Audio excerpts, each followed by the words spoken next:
Okay. Here we go. Okay, we are live right now.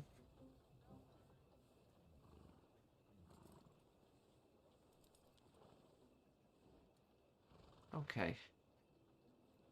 Hello, everyone. Hey, guys. How's everyone doing? I hope everyone's having a great day today. Howdy.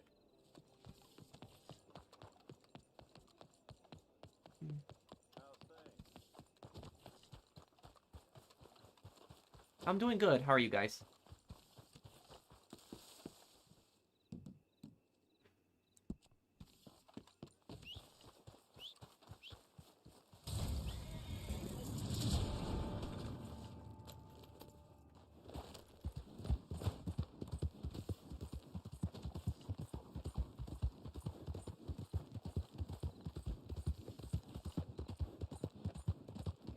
Hey, Pro, thanks for all the good times. I've been down, but you really light me up. Have a nice gameplay. Thank you, Mon. Thank you, dude.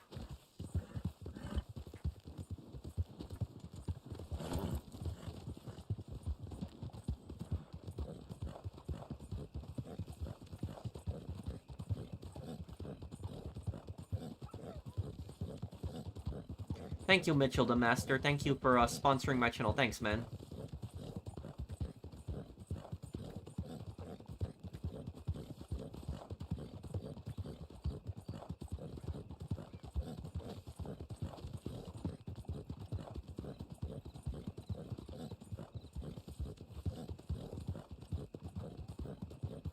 How many was it? 10? No, 11, man.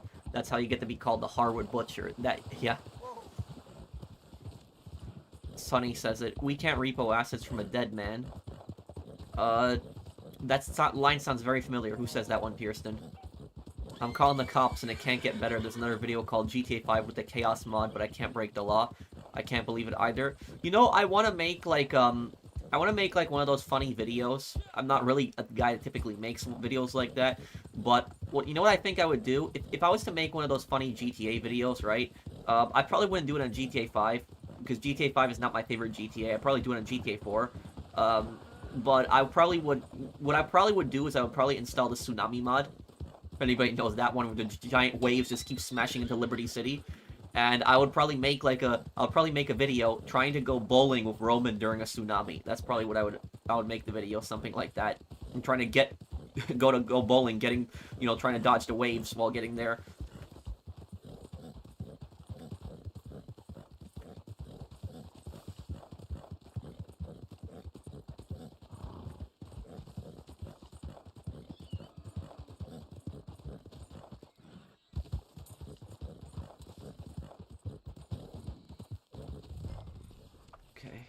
Here. Find this guy here. Why did Rockstar kill Johnny Cage in such a disappointing, disrespectful way? I don't know. I don't know what they were thinking.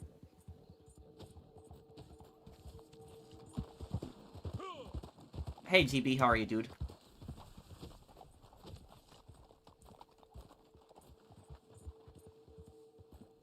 Carmageddon, isn't that where they just keep smashing into you? Like, all the drivers keep crashing into you?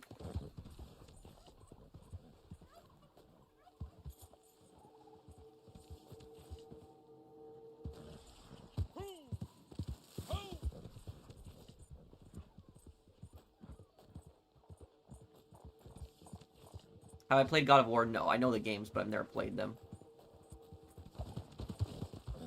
No, not yet, Shiny Knight. Oh, I found him. Okay, perfect. Go on, get. What are you doing? Jesus! God damn! I thought that was funny when you said they took woods and they made him into a plant. Yep. That was one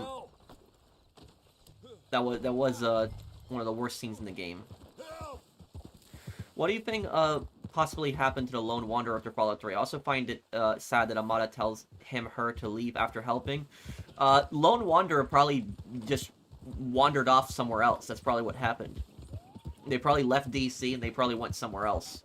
They're not with the Brotherhood because they were a member of the Brotherhood in Fallout 3, but we don't see them in Fallout 4 with the Brotherhood.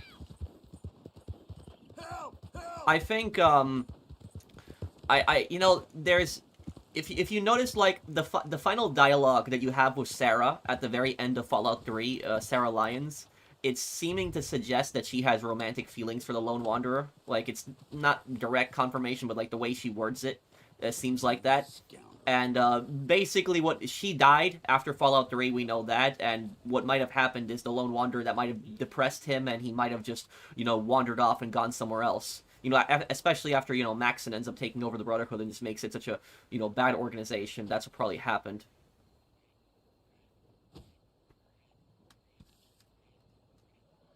Shit! Somebody help!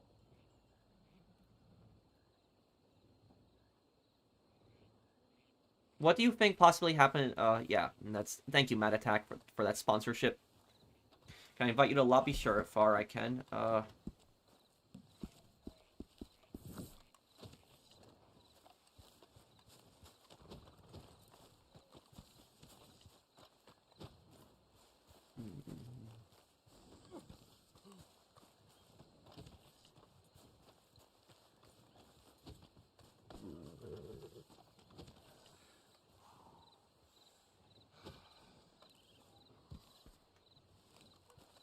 Do I think Mafia 2002 is better than Definitive Edition? No, Mafia Definitive Edition was the better.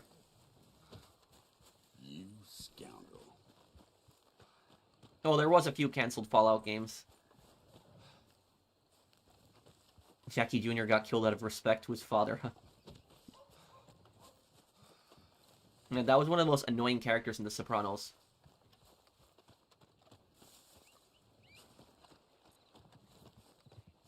Hell no.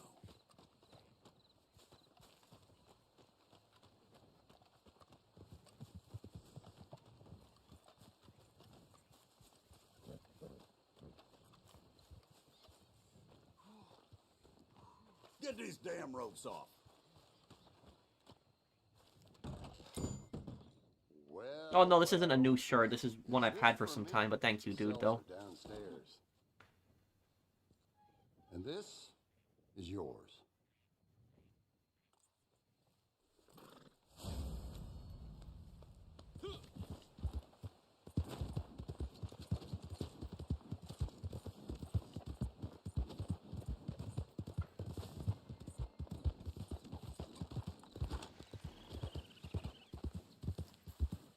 Yeah, I know about that. It would have been Mercenaries 3. There was gameplay of it. It was one of the places was supposed to be in Cuba, but unfortunately it got canceled.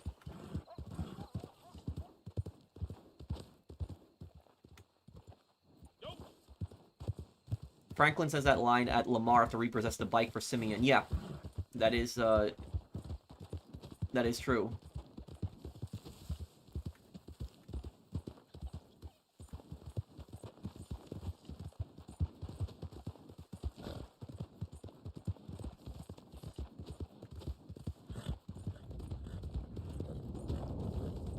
Does the Lake Isabella glitch still work? I don't even know what the Lake Isabella glitch is. Thank you, Mitchell, for the super chat. Hey, Professional, will you be playing Judgment and Lost Judgment, all Yakuza games as well? And will you be playing the Stalker games soon? I'm gonna be doing Yakuza Kiwami 2, the first part tomorrow. So we just finished Fallout 3, Fallout 3's finished, and then, Kiwami 2 will be, Kiwami 2 will be next.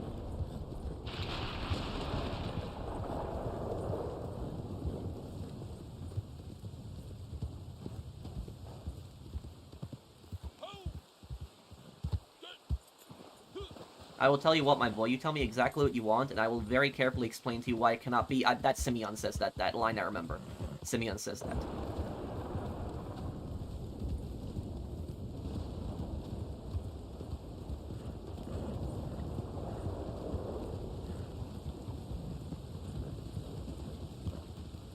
How do you have so many games on your PS5 console? Do you have an external hard drive? On this one, no. I'm just constantly just deleting and reinstalling games. I have very fast internet, so I can download any game I want in like 10 minutes. So basically, I just constantly delete and reinstall games depending on what I feel like playing. My other PS5 in my apartment, that has an internal SSD, and so I can, store a lot more games on it. Yeah, we'll see, Far. We'll think of something to do on it.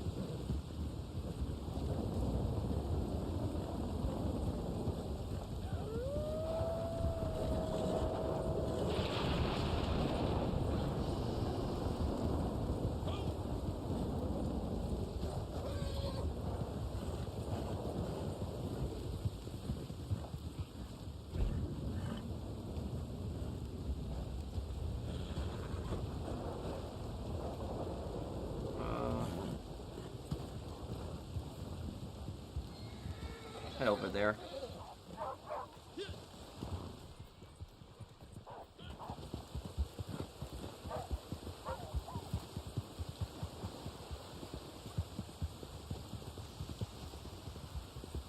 Am I gonna do the Anchorage DLC? I will, but later this year, not right now. Hey, you there? Hey, outlaws on the cliff, other side of the river, grab some folks. Don't mean to bother you, but I just can't shake it. I'd go back, but I'm just checking on my wagon before I head on in another direction. Yeah? Good for you.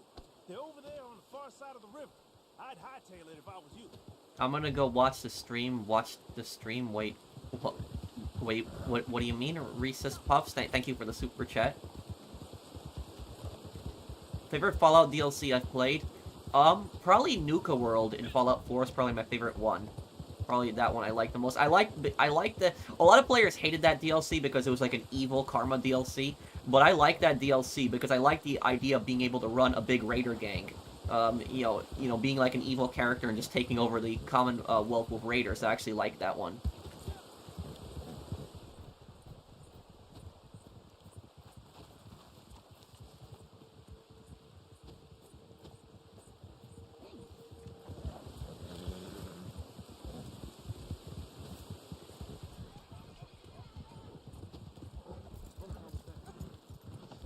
Over there!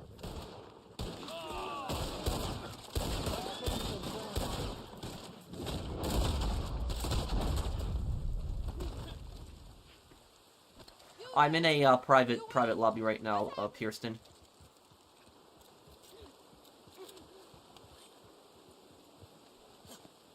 Please, just cut me loose. Ugh. Where did you come from? Those animals. Didn't know if they was gonna toss me from the edge or skin me alive. But whatever it was they was gonna do, it saved me from it. The Nanking Massacre, that's one of the worst events in China's history. Really bad. That happened in 1937 when Japan invaded China. Over 200,000 civilians were killed in 2 weeks. It was really brutal.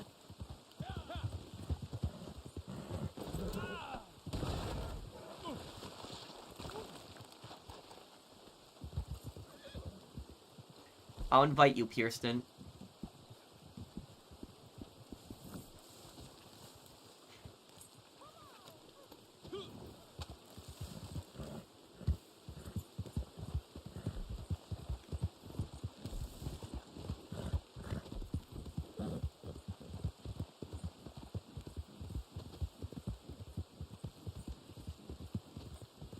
Pearl, I gotta confess something. I cheat in most games, mainly in story modes. Please don't hate me. You're playing a single-player game. It's not really a big deal if you use cheats in it. I mean, we all use cheats, especially in the GTA games when we were kids.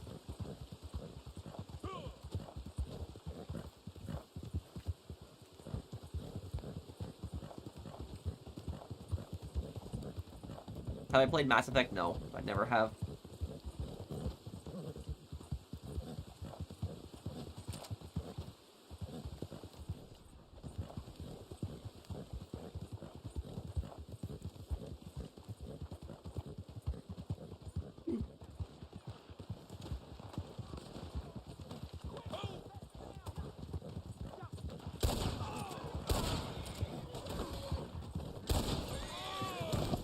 Damn, I just keep getting knocked off today.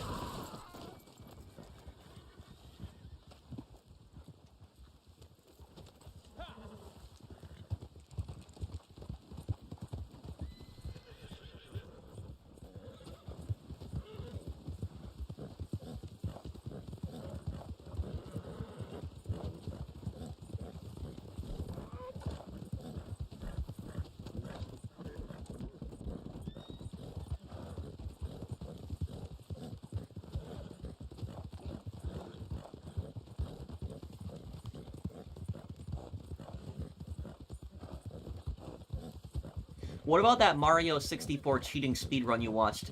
That's a bit different, because if somebody's like cheating in like a single player game, it's not really a big deal because they're playing by themselves, they're playing solo, and you know they're using cheat codes and whatnot, so it's not really a big deal. You know, I play a lot of like Mountain Blade Bannerlord. I play that game. I've used like console commands in that game to like, you know, give me like, you know, really big armies.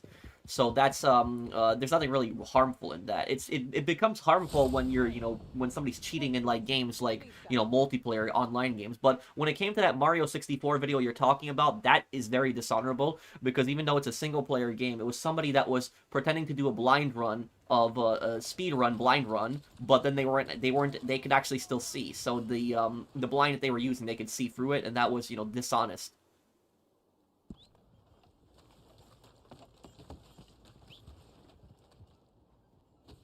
Yeah, that big storm is coming in. Yep, it is.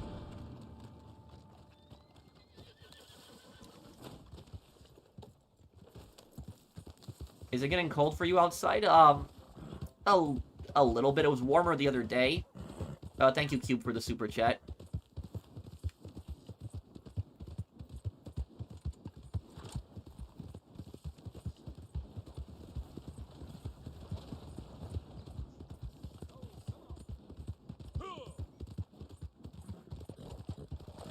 Am I in the path of the storm? Yes. There's gonna be some snow in a couple days.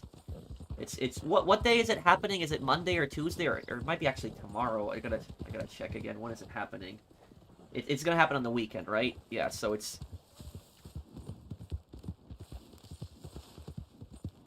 4 degrees for me. That's cold, but I've seen much colder than that. I've seen the coldest I've ever seen is -40. That was the coldest I've seen.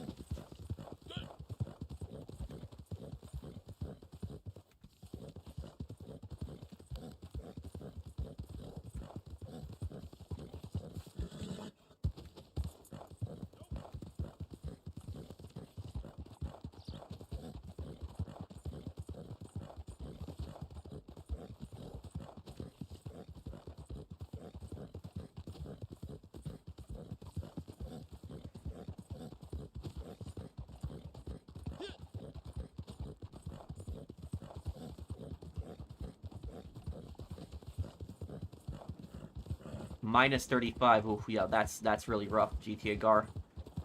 -4 in Michigan also, and -35 in Minnesota. It's 13 degrees Celsius for me, but I feel cold. Hang on a second. I gotta look up what that is in Fahrenheit. Let's see here. 13C to F. Oh, that's 55. I consider that kind of warm. I would sleep with the window open in that temperature.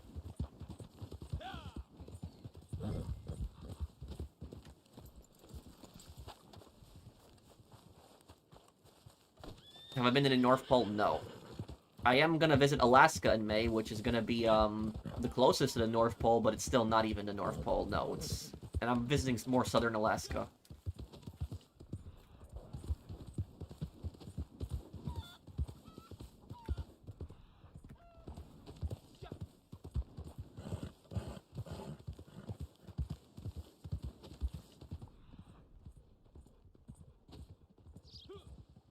Do I consider 73 cool? I consider that warm.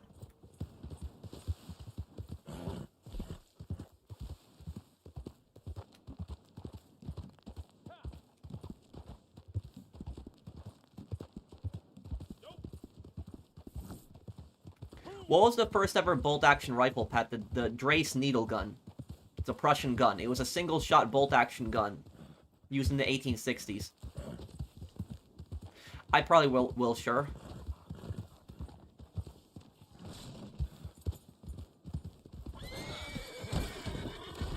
Oh, I didn't know that, Mason.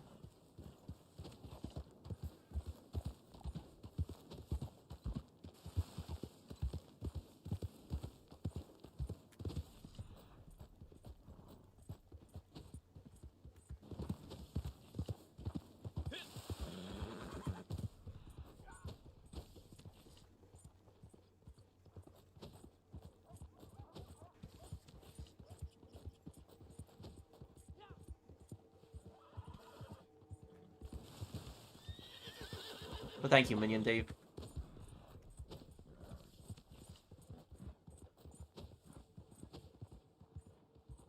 No, I haven't. What's that? Do you think that rifle helped Prussia win the war? It definitely did. The Austro-Prussian War, yeah.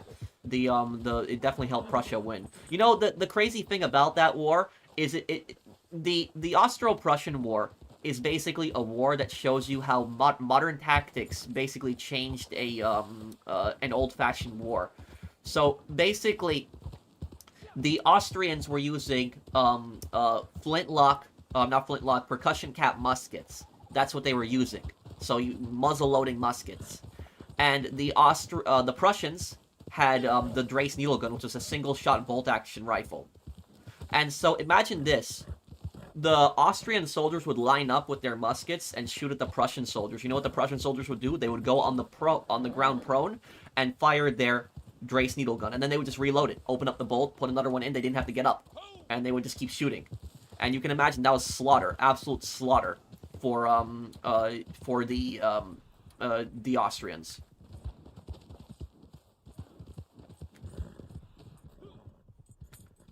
Did I watch Michael Francese's Jubilee video? I watched part of it. I watched part of it like with the Entrapment.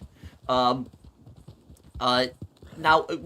I kind of agreed with both of them on the Entrapment. I kind of agreed with Francese, and I also agreed with the undercover cop a bit.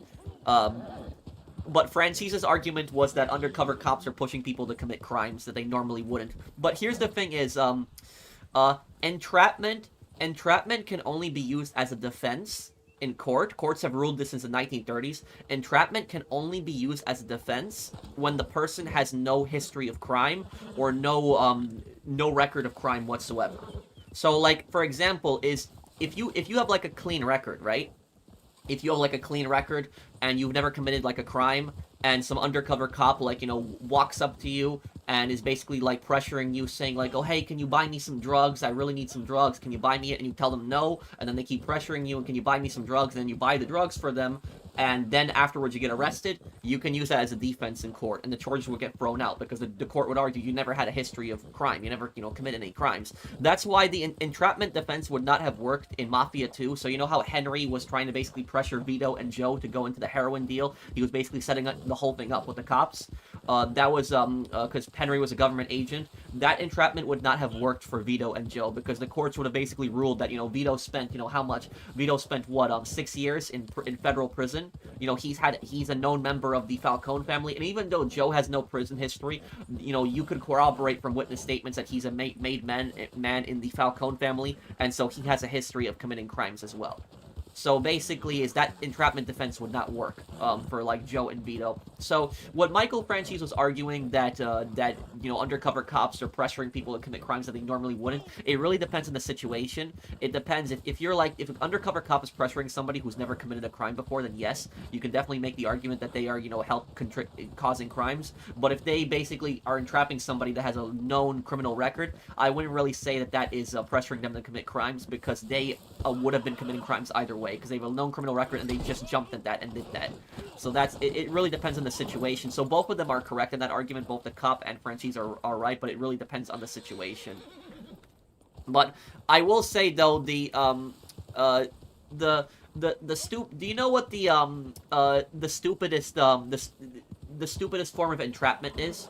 The stupidest form of entrapment is when the police basically pretend to be drug dealers. And they basically offer to sell people drugs. That is probably the stupidest form of entrapment. People that are coming in to buy drugs and they get arrested for that, that's really stupid. And the reason I think that's really stupid is because, while drugs are illegal, it's not necessarily like a violent crime or something, something really that you need to lock the person up for. If somebody's like trying to buy like cocaine or something like that, sure, it's illegal. But like an undercover cop trying to like pretend to be a drug dealer and then saying to people, oh, hey, you want to buy some coke, and then arresting the person for that, I think that's stupid. I think that's stupid. It's a waste of government resources. It's dumb. And on top of that, when somebody's a drug addict and you arrest them, you're not going to, help cure their addiction by throwing them in jail. It's one of the stupidest things ever. When it comes to the drug dealers, yeah, go ahead, throw them in prison. But, somebody, trying to buy drugs, I don't think they should really be thrown in prison for that. So that's my whole viewpoint on it. I do think that the what could be entrapment, but is more like a better undercover operation, is when the police are trying to sell stolen items. So when the police pretend to sell stolen goods on the streets and stuff like that, as long as they're not pressuring the people and they go up and they try to buy it, I think that is a legitimate arrest, because that person was basically interested in buying stolen stuff. So I think that that's very different than like trying to buy like arresting somebody for like buying drugs or something like that. It really depends on the situation, what the cops are doing in the situation.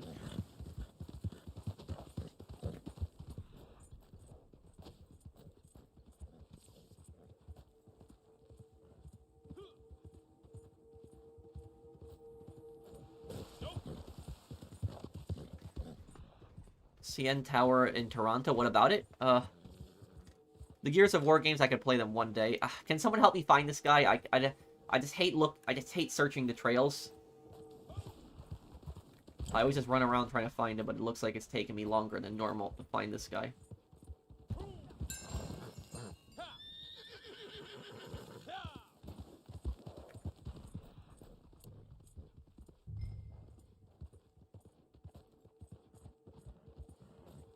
What is the most evil faction in Fallout? Fallout New Vegas factions are bad factions. Which was the most evil faction? In Fallout New Vegas, the most evil faction? Oh, it's easy. The Fiends. The Fiends are definitely the most evil faction. They definitely are.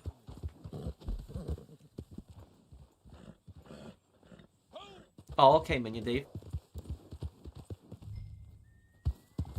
If Lincoln died in the beginning, do you think Marcano would have succeeded in opening the casino behind the Commission's back?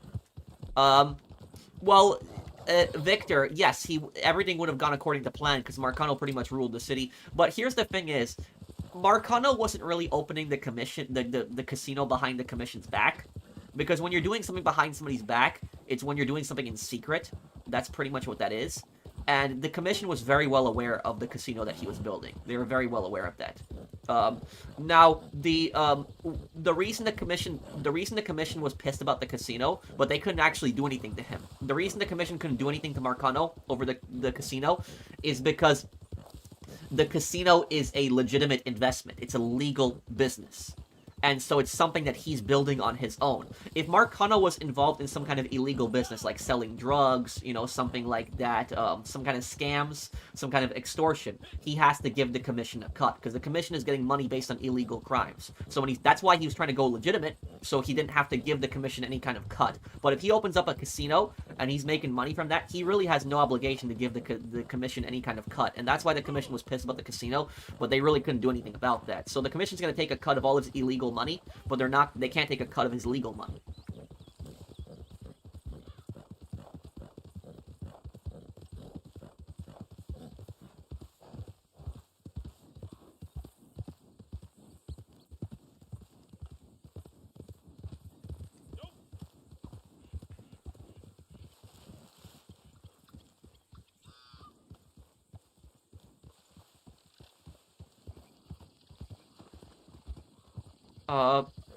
Let me see here. Demigod, thank you for the super chat. Is it true that a strong country in war of millions of troops can lose if their tactics are bad or really bad? Oh, of course. Of course. Any country can lose. I mean, look at Britain. It used to be the most powerful country in the world, and they lost to the U.S. during the Revolutionary War. France did help, sure, but Britain lost a lot of battles to the Americans because they would not change tactics. That is what, specifically. Americans fought very differently than the British did, and so they would not change tactics, and so the most powerful empire in the world, lost to a bunch of American frontiersmen, because the American frontiersmen knew the land, and they knew how to fight and escape, and the British were just used to line formation.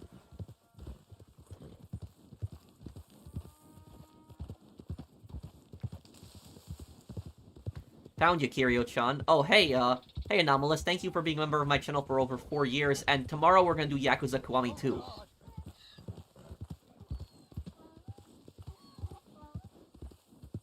Pro, I want to know your opinion on the whole state that we are currently in with China. Gives Iran jets and stuff, and the U.S. has apparently sent carriers to the region. Do you think this could get ugly? I don't think that the U.S. is gonna do anything. And the reason I don't think the U.S. is going to do anything, because if the U.S. was to act, they would have acted during the protests. That's when they would have acted. Because if the U.S. like attacked Iran right now, nothing would happen. The Iranian government would get pissed about that, and they probably would get bombed. But it would not change the government in Iran. Like, the government would not change. So, like, if the U.S. was to do anything, it would have been during the protests. And the protests are still going on to a degree, but a lot of them have died down. And the Iranian government has regained much more control of the country. So that's basically what I'll say about this. I don't think the U.S. is going to do anything because it wouldn't accomplish anything right now. So no, I don't think anything's going to happen. Thank you, Seth, for the super chat. You will not get away with this.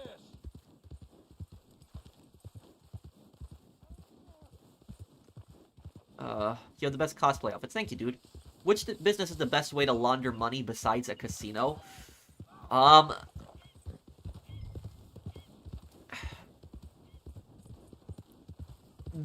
Probably if I was to think of a business that is probably the most effective at laundering cash, probably be a car wash. Probably would be. And the reason a car wash probably more than a laundromat is because car washes are easier to fake money than laundromats are, because those businesses operate strictly on cash. And basically how money laundering works in real life is that the money launderer will, the person who's laundering the money, they will run some kind of cash business, but that's not where most of their money is coming from. Most of their money is coming from some other illegal source. And what they will do is they will basically lie on the amount of people that they have coming into their business. So, for example, a car wash will lie on the amount of cars that are coming in. So, like, a car wash what might happen is that somebody that's like a drug dealer, right? They might, or drug trafficker, I should say, because a drug trafficker is the next step above the drug dealer. They open up a car wash, right? And what they do is when they open up that car wash, they might get maybe, 50 cars? 50 cars in a month? Something like that. Maybe like 2 cars a day, depending on where the car wash is. If it's a really popular car wash, you can get more, maybe like 20 cars a day. Well, let's just say they get 50 cars a day, right? What they will do is they'll lie and say, instead of getting 50 cars, we got 200 cars in a month. So that's what it was. So instead of getting 50 cars in a month, we got 200 cars in a month. And that is much easier to fake. The reason it's much easier to fake is because a laundromat has people constantly going in and leaving, but a car wash has just cars coming in washing. And so people are not going to remember the amount of cars that got washed, but they are going to remember the amount of customers that come into a store. So, like, if you live in a neighborhood and you see like a laundromat, and the laundromat is like barely getting any kind of service, everybody's gonna see that in the neighborhood. And so when the government investigates that person, they can just ask the people in the neighborhood, do you see people coming into this laundromat like daily? And people would say, no, nothing like that. But what a car wash is a little bit more difficult, because a car wash is, cars are not as coming in as common as customers would be to a laundromat, if that makes sense. So that's basically it. So, like, cash businesses are the businesses that money launderers like the most, because they basically just hide and lie about the amount of business that they're actually getting. It's a lot easier to fake their money.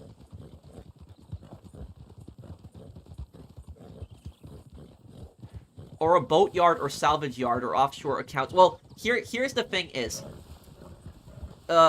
companies that deal in physical profits, physical items, right? Companies that deal in physical items are the hardest companies to fake being fronts. Because here's the thing is, when laundromats, right?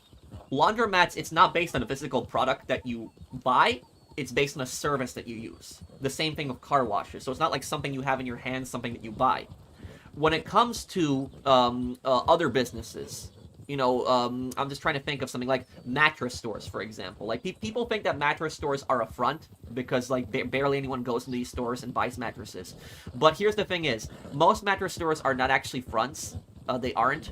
The reason the mattress stores are operating, it's a scam, but it's a legal scam. It's not a scam that's laundering money through like drugs. If you see all these mattress stores around, what they are essentially doing, and I learned about this from a YouTuber like a couple months back, who was explaining the whole thing. But what the laundromats, the mattress scam basically is, if you drive around, right? You drive around and you see like all these mattress stores, like you see one operating across the street from another, and you're wondering how much business do these people get, because like how often do people actually go and buy an actual mattress. Like, how often do they do that? Like, almost no one. Like, stores are basically, running out of business. And, whenever I needed a mattress, I would just buy it on Amazon. I would buy it on Amazon, it was delivered to my house, I didn't have to, go to a store and, get that stuff. So that was, most people order online. But here's the thing is, the mattress stores, the reason the mattress stores are not fronts is because, remember how I told you the car wash example, right? A car wash might get 50 cars in a month, but the car wash owner that's using it as a front will basically lie and say, oh, we got 200 cars in a month. That's really easy to fake. Really easy to fake within reason. But a mattress store can't do that. Because a mattress store, they might say, oh, we sold 300 mattresses in a month. What the government can do is the government can then go to the mattress store and basically say, okay, we want records. We want to know where you got all these mattresses from. We want to see the receipts. We want to see the physical copies of these, these going out from the factory and coming to your, mattress store, these mattresses. So there's a paper trail for that. For car washes and laundromats, there really isn't that much of a paper trail, which is why it's easier to hide that stuff. But here's the thing is, the mattress stores are running their own scam. They do have a scam. But it's not money laundering. People think it's money laundering, it's not. But it's a different type of scam. But the scam that they are doing, it's not illegal. It's still a scam. I would consider it a scam. But even though it's not illegal. What it basically is these mattress stores, they will go into a busy shopping plaza, and they don't own the building. They're leasing the building. So they're leasing the building from the property owner, right? And what they will do is they will sign a lease with that property owner. And they will sign the lease with them for something long, like 10 years or something like that, right? What ends up happening is over time, that mattress store is not making that much money. It's not generating that much activity for the shopping plaza. And if the mattress store makes enough money, like a little bit above the lease, like a little bit more to pay the lease and keep a little bit of profit, that's fine for them. What the mattress store does is they hold the lease for ransom. Because then when the shopping plaza gets popular, there will be a new store that will try to come in. So like, for example, let's say that it's a supermarket wants to open up in the shopping plaza. A supermarket is going to draw in a lot more customers than a mattress store. And so the supermarket is going to pay the property owner more money in the lease. But the property owner cannot get rid of the lease because they have the lease with the mattress store. So that's what the mattress scam is. The mattress stores are basically ransoming the lease. They sign a lease with the owner for 10 years, and then they know that eventually the owner is going to get a better deal. They're going to get a bigger business that's going to want to come in, and they're going to want to pay more. And then what they're going to do is they're going to tell the property owner, okay, we'll get rid of your lease. We'll cancel the lease with you, but you have to pay us a giant fine now, like a giant fee. And they're going to basically have them sell the lease back to the owner.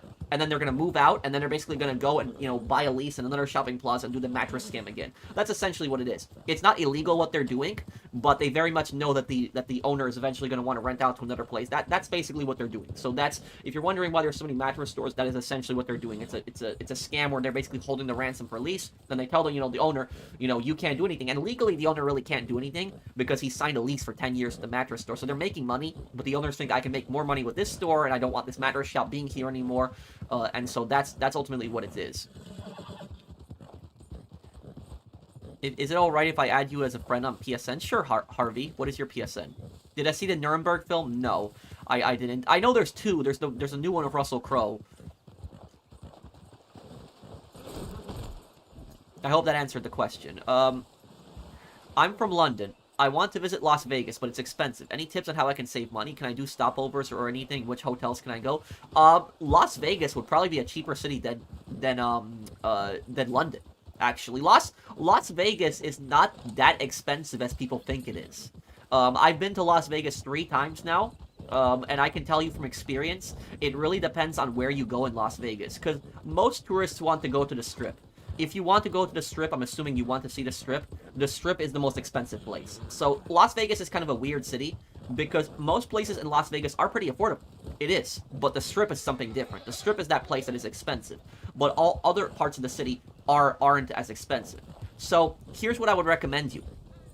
If you want to save money in Las Vegas, when you're visiting Las Vegas, go to the Strip, have fun on the Strip, maybe see, walk into some of the casinos, have some fun there, but don't eat. Don't eat on the Strip, unless you want, like, some fine dining experience, unless that's, part of your, your travel plans. Don't eat on the Strip. eat other local places. Eat at diners, eat at fast food places. So like when I go on vacation, for the most part, I don't have to eat somewhere fancy. You know, that's not for me. I'm going there mostly to see things, not necessarily eat expensive food.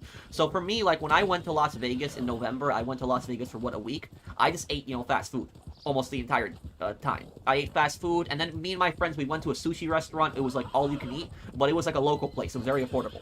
So that was what it was. We ended up going to a Korean, you know, barbecue that was all you can eat too, but these are not strip locations. So we went to like, you know, restaurants that were local, that were not, you know, part of the strip and stuff like that. That is basically the one thing we did to save money. Oh, and I gotta open up this posse. Hold on.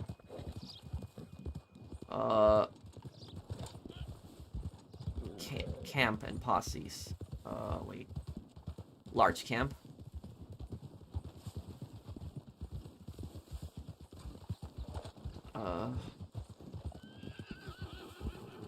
Okay, you can join the posse now, Anomalous.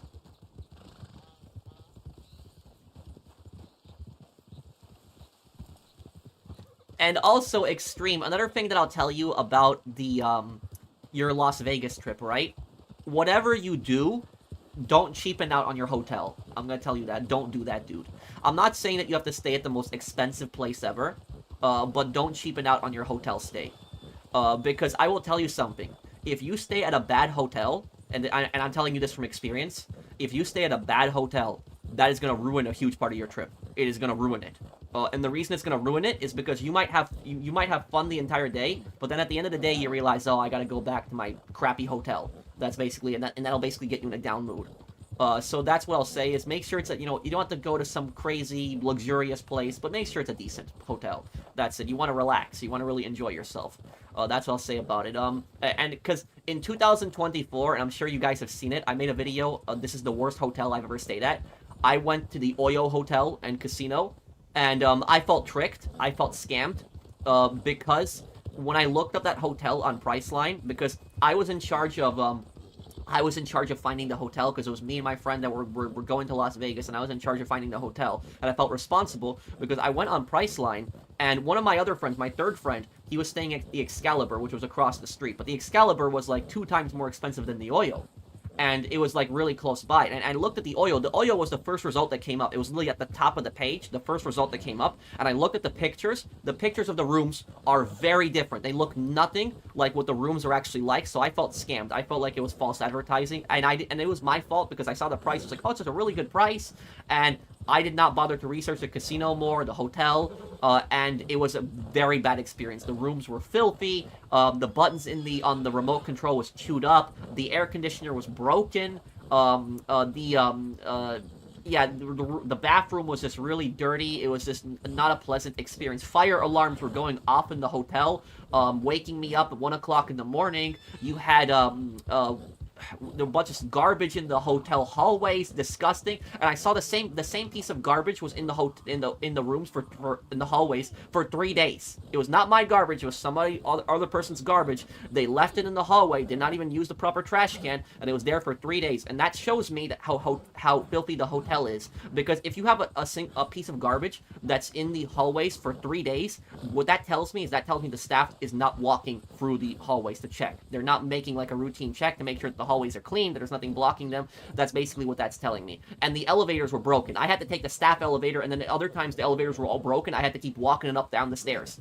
It was just frustrating. It was literally the worst hotel experience I've had is the Oyo. Stay away from that place. Don't go there. But that was it. It's like, make sure you look at, you check Google reviews before you actually look at Priceline, because Priceline shows you all the really nice pictures. They don't show you everything that's going on, and that really pissed me off. I literally felt, I felt tricked. I felt scammed with that stay.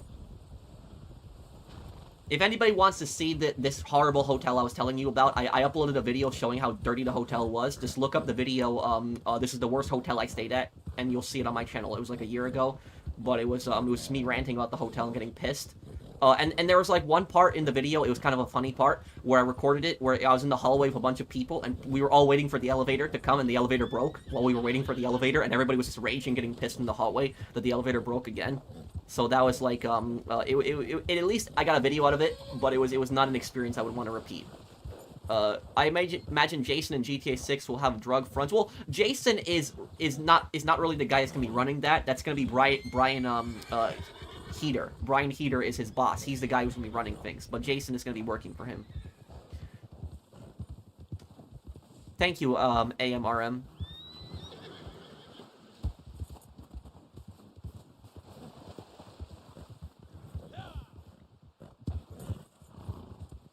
Did the hotel staff know about your visit? Yeah. There was the thing is I when I stay at a place, I don't do that stuff. I don't tell people like I'm a YouTuber and stuff. I don't do that. So my friend told the staff at the hotel that I'm a YouTuber, but they were like, "Oh, if there's anything you need, you know, just tell us," and stuff like that. And we complained about that. But I wasn't really like, you know, telling people that I was a YouTuber. But it was just a bad experience with the hotel. You're running away from our fight, Kiryu-chan. Oh, thank you, Anomalous, for the super chat.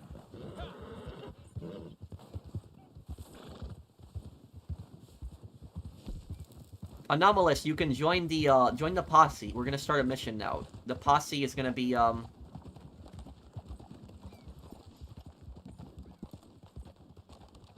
says locked?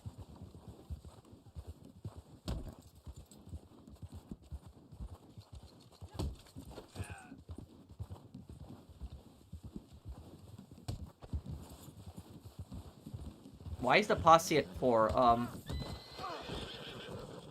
Did I ever get an apology from the staff? Not really, no. And here's the crazy thing is, guys, that hotel, it's been over a year since I've been there, and guess what about that hotel? That hotel, the elevators are still broken.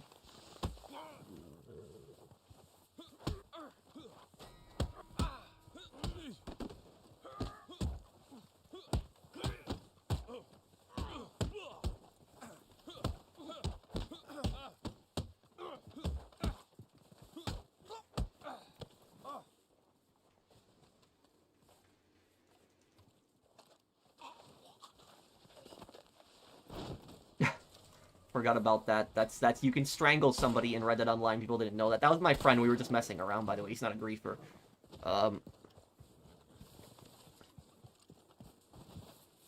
What's your name, Harvey?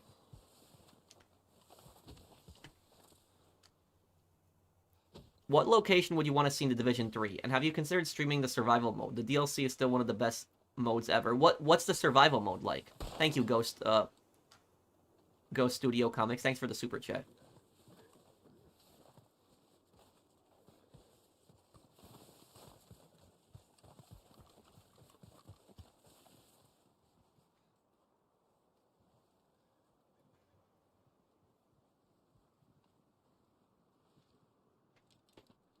Have I been noticed by a fan before in public? When I went to the Fallout event, I had one guy recognize me when I was at the Fallout event. One guy. That was probably the last time I got recognized in public, was that? I do get when I play Hell Let Loose multiplayer, I get recognized on that a bit. So, like, it's already happened multiple times, people recognize me. Oh, okay, Harvey, I can add you a little bit later.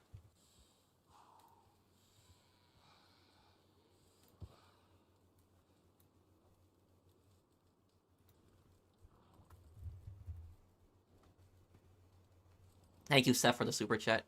I had a problem at school. People talk bad about me, and I get really angry at them. And the history class kid and his friend and someone I went to primary school with bring me up to people. Sorry, spam.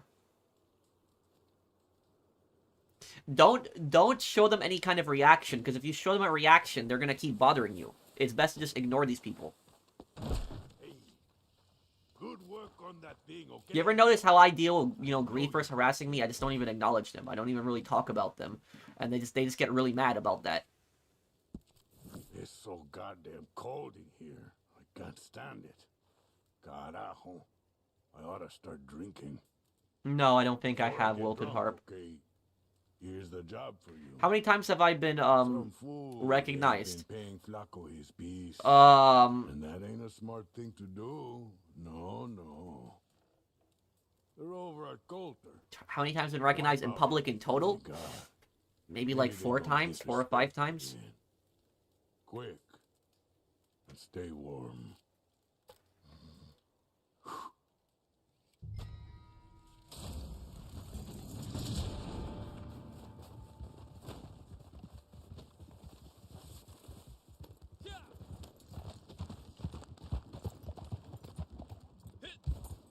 What, Niall? Oh, where's that?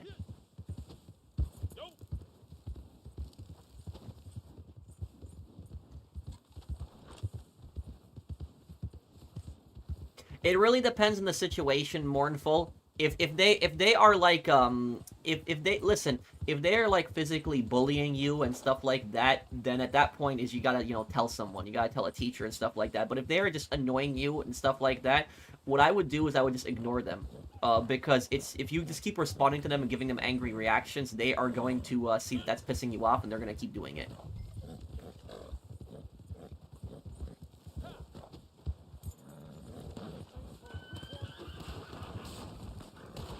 Well, ChatGPT isn't always correct, though, Flaming Eel. You ain't going anywhere now.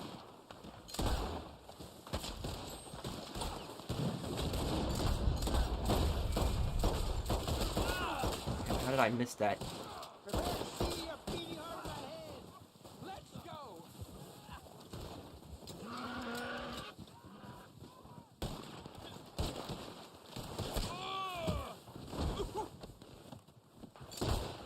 No, nothing like that, Zach. It's never anything like that.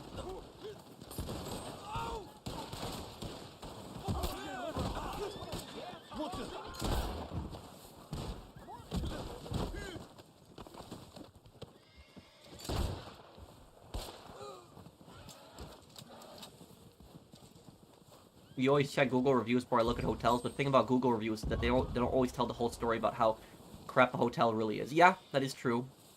I've had bad service at places that have like 5-star service.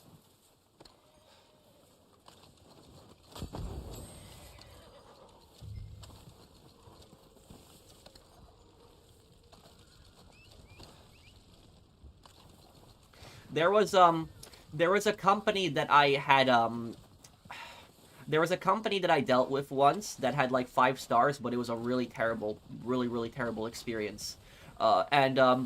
What basically happened is it was in 2022, and it was like right when I bought my my first rental property. The house that I had purchased, the owners did not mow the grass before, you know, they transferred the house over to me. And what happened was I didn't have a lawnmower, and I tried to get this company to mow the grass. And the company had 5 stars. I found them on Google, local, you know, company, lawn care company in my town.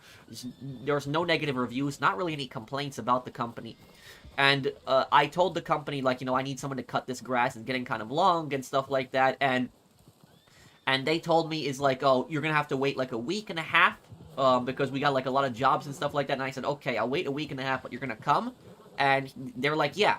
And they said that if the grass is a little bit longer than average, then we are going to charge an extra fee. And I said, it's getting kind of long. And I said, I'll pay the extra fee. Just please cut this grass. I don't want people to think that, like, I'm a bum that moved in next door to them or something like that. Because, like, I just bought the rental property and I didn't want people to think that I was, like, lazy or something like that. Because the grass was getting really tall and everybody else had their grass cut. Now, what ends up happening is they delay it by a couple days. And they say, instead of a week and a half, it'll be 2 weeks. So 2 weeks later passes. The grass is getting really tall. Like, really tall. And what happened is, I was suspecting that company was not going to show up. That's what I was suspecting. I actually went and I talked to the neighbor of that property, and I had her phone number. And what happened is I actually texted her, and I asked her, did the company arrive? Because the company was supposed to arrive on a specific date, and she told me no, they didn't come. And what happened is when I tried texting that company, because I would text them, they would not respond. Not respond to texts, and when I called them, they wouldn't respond. And so basically what happened is the company pulled up to the property. They saw that the grass was really tall, even though I told them the grass was really tall, and then they just left. They didn't want to cut it, and they left. And they left me with that mess. And what happened was I started searching on Google again. I found another local guy, and I told him, is like, you know, can you please come over today? And I said, I'll pay you extra. Just please come over today and take care of this. And I found a local guy, and he came over, and he mowed the grass. But I was pissed about that. And the thing is, I left like a 1-star review for that company. I said, this is like a crappy company. They did not, honor the agreement to come out. I told them the grass was going to be long. They didn't want to cut it. And what ended up happening is the Google review got taken down because Google apparently said I didn't use their service, which I didn't pay them, but they were still supposed to deliver a service. So I thought that I was in the right leaving a review. So that was like, it was, my review should not have been taken down. That's basically what I'll say about that. But that was I was pissed about that whole thing. But that basically goes to show you that even companies that have, like, you know, 5-star reviews, they can provide some pretty bad service at times too. So that was it. Like, I was just, it was, you know, that was not acceptable. Stuff like that.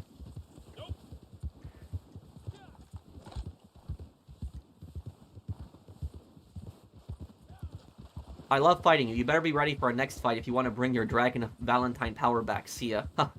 Thank you, anomalous scientist. Just don't come out of a manhole and ambush me.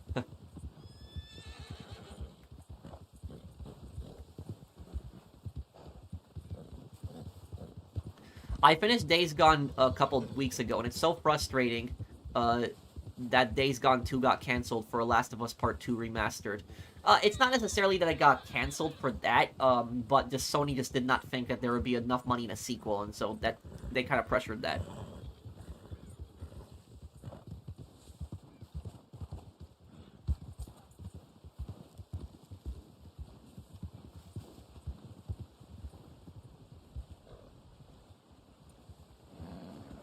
Mournful, are you still here, dude?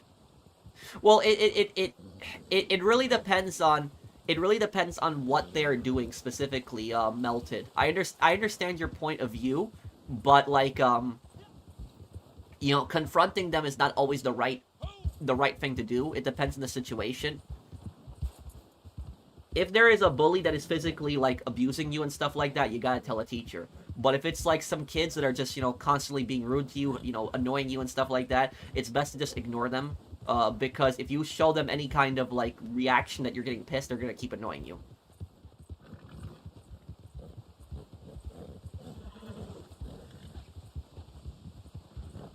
That's at least my thing, but it depends on the situation. If you think it's really bad, I would tell a teacher.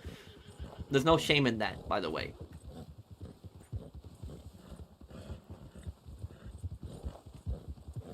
Yeah, I'll play Spec Ops: The Line this year.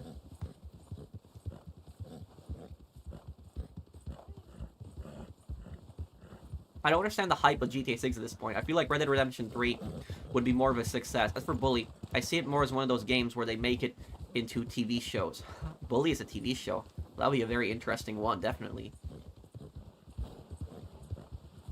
Love your channel. I might not always agree with everything, but the history and time you put into your body of work is amazing. You're a breath of fresh air and well-informed. Thank you, Shadow Snake. Thanks, dude.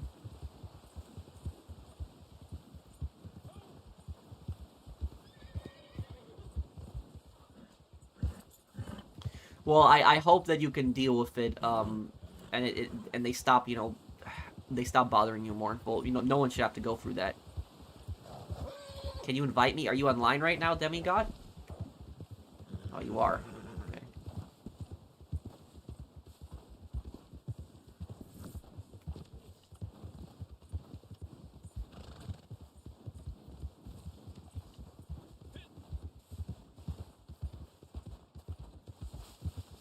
Why would the police never perform a drug rip? Basically steal drugs from the drug dealers or drug traffickers disguised as a robbery crew rival. Well, police can't really do that. That's committing a crime. Doing an armed, even if it's armed robbery against criminals, you know, you can't really do that. The snow definitely looks really good in this game.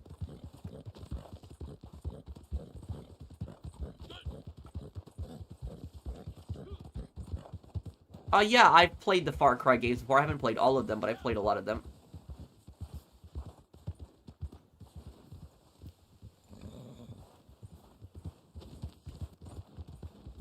Here in the UK, we have many barbershops next to each other run by Turkish people. People think these barbershops are run as money laundering schemes. Do you see their point? Well, it really depends on, it really depends on if they're getting any kind of customers, if they're surviving as a business, and if they're all right next to each other. Like, you know what one of the most suspicious things is?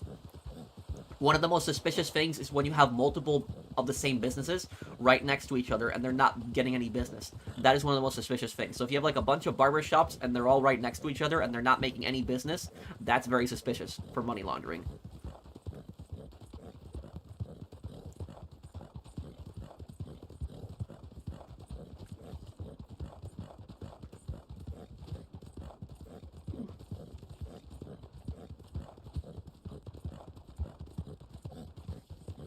Yes, I'll play Far Cry 2 this year.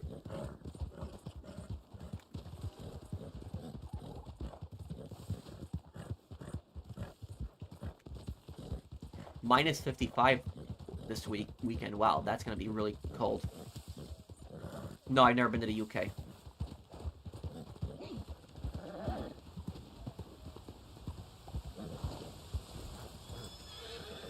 I think I gotta turn around here.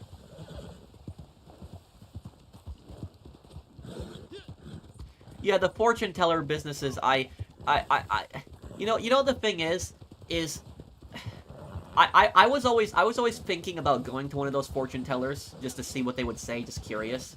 But at the same time, I don't want to, and the reason I don't want to is because you go to a fortune teller and they're gonna tell you something really bad is gonna happen, and then like you're gonna constantly get paranoid and worried that something is gonna happen, and then nothing ever happens, and all it does is destroys your mental health. So that's my thoughts on that.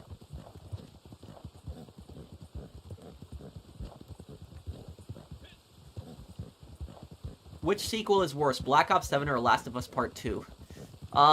Black Ops 7. Because Last of Us 2 at least has decent gameplay. Its gameplay, the combat is good, the graphics are good, just the story's not great. But but everything else is good. Black Ops doesn't have anything, doesn't have good gameplay, doesn't have a good story. It's, yeah. What the? I'm gonna watch your bastard ass.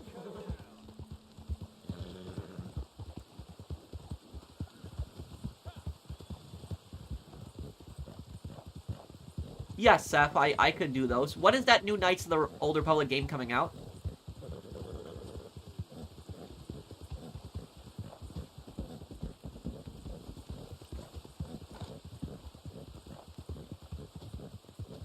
In Walking Dead Telltale Season 2, do you think Jane got what she deserved, or was she right?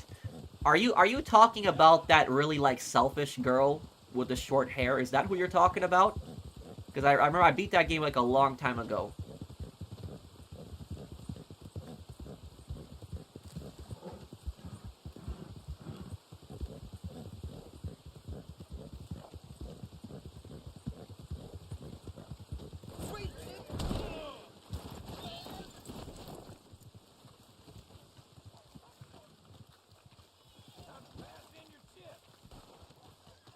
No, I've never played Detroit Become Human. I have the game, but I've never really even played it. Expecting a pat on the head for handling that last thing, doggy. It was expected. Oh, great. This is...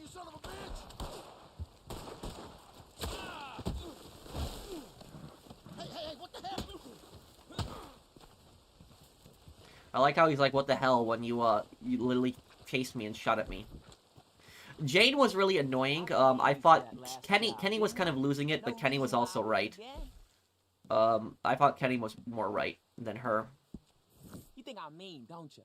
I bet you think I'm the meanest son of a No, bitch not ever yet, grew Far, up. but I will watch it. Why? 'Cause I'm a killer, I'm a thief, and a boy.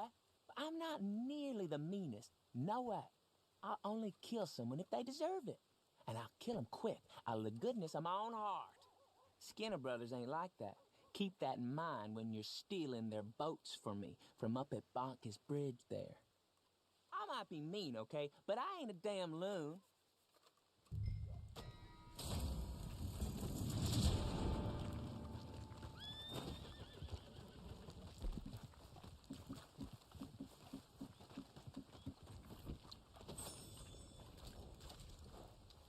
What's your history question, Phoenix?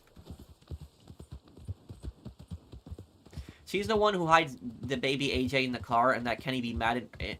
And in her twisted mind, she wants to prove to Clementine that Kenny is unstable. Yeah, but that's a really stupid way to prove something like that, because of the fact that, like, anybody would be angry about that, about a baby possibly being dead.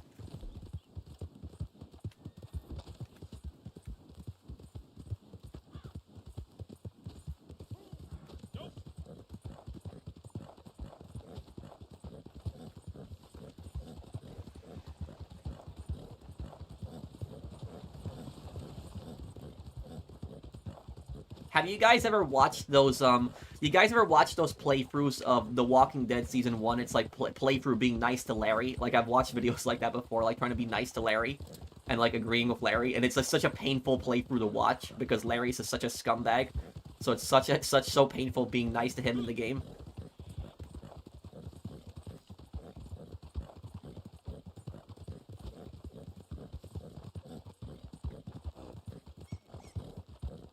You posted it?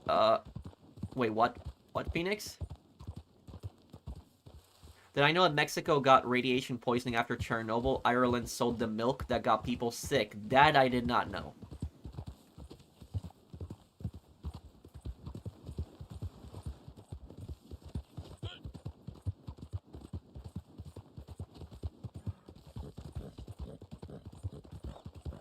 Is Golden Kamuy historically accurate? Well, when it comes to Russo-Japanese War, yeah. You know, Hichikata was a real person. General Arasaka was as well. But you know what it's pretty accurate with? It's pretty historically accurate with the World War, or the guns. Because it's not the World Wars yet, but the guns are very historically accurate in Golden Kamuy. Like the Arasaka rifle, the type revolver, I forget the name of it. That is pretty historically accurate.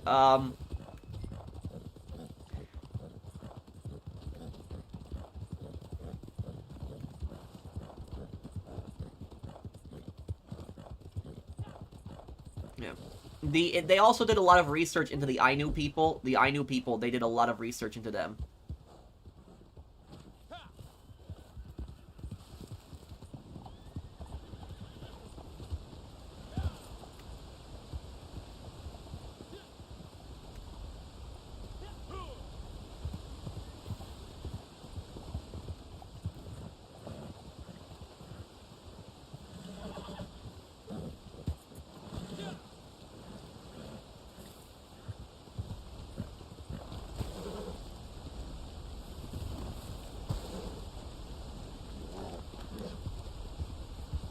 I wish you luck, Mournful, and again, if the bully is bothering you that much, you know, tell an adult about it. There's no shame in that. You know, they shouldn't be bothering you. I hope everything's okay with you, dude.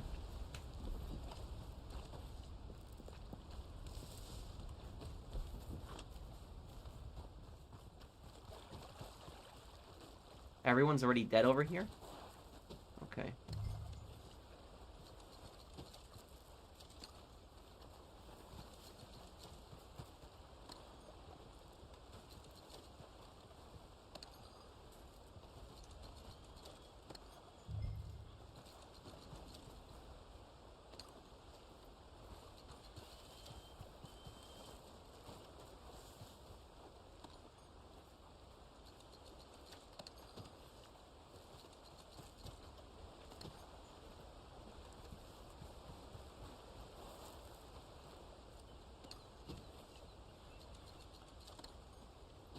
Okay, let me get the last amount of money here.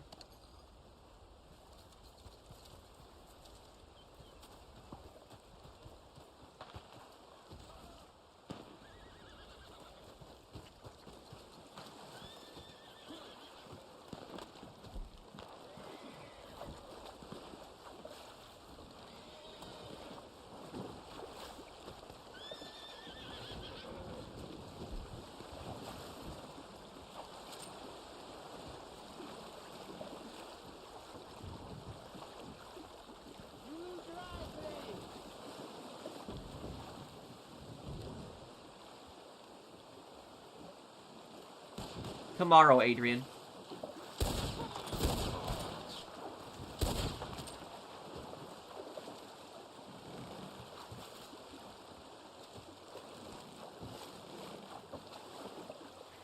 Yeah, I think that Kenny was too far with that. I think he was. I don't think, as much as scummy as Larry was, we don't know, we don't know if that was the right call or not to make.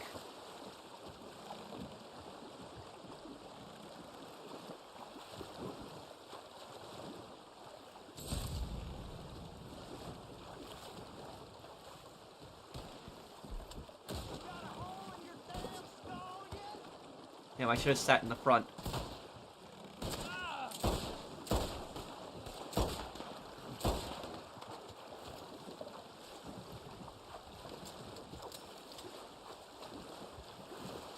Well, we don't know, like, you know, you don't know if Larry was coming back as a zombie or not, because you saw, like, Larry's hand move a little bit, and so but that was right before they killed him, and so you don't know if he became a zombie or if he was still alive, so that they never explained that, like, that they left that up to interpretation.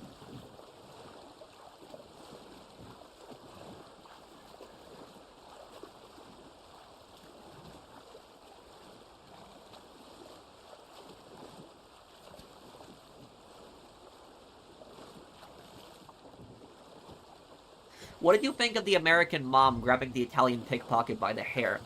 I don't know if we're thinking of the same video, but if we are, I really don't care. If a criminal is, you know, trying to steal from you and you react to that, that's their own fault. Because they wouldn't have had their hair grabbed in the first place if they hadn't been trying to pickpocket. You know, when criminals try to play as victims, that's ridiculous.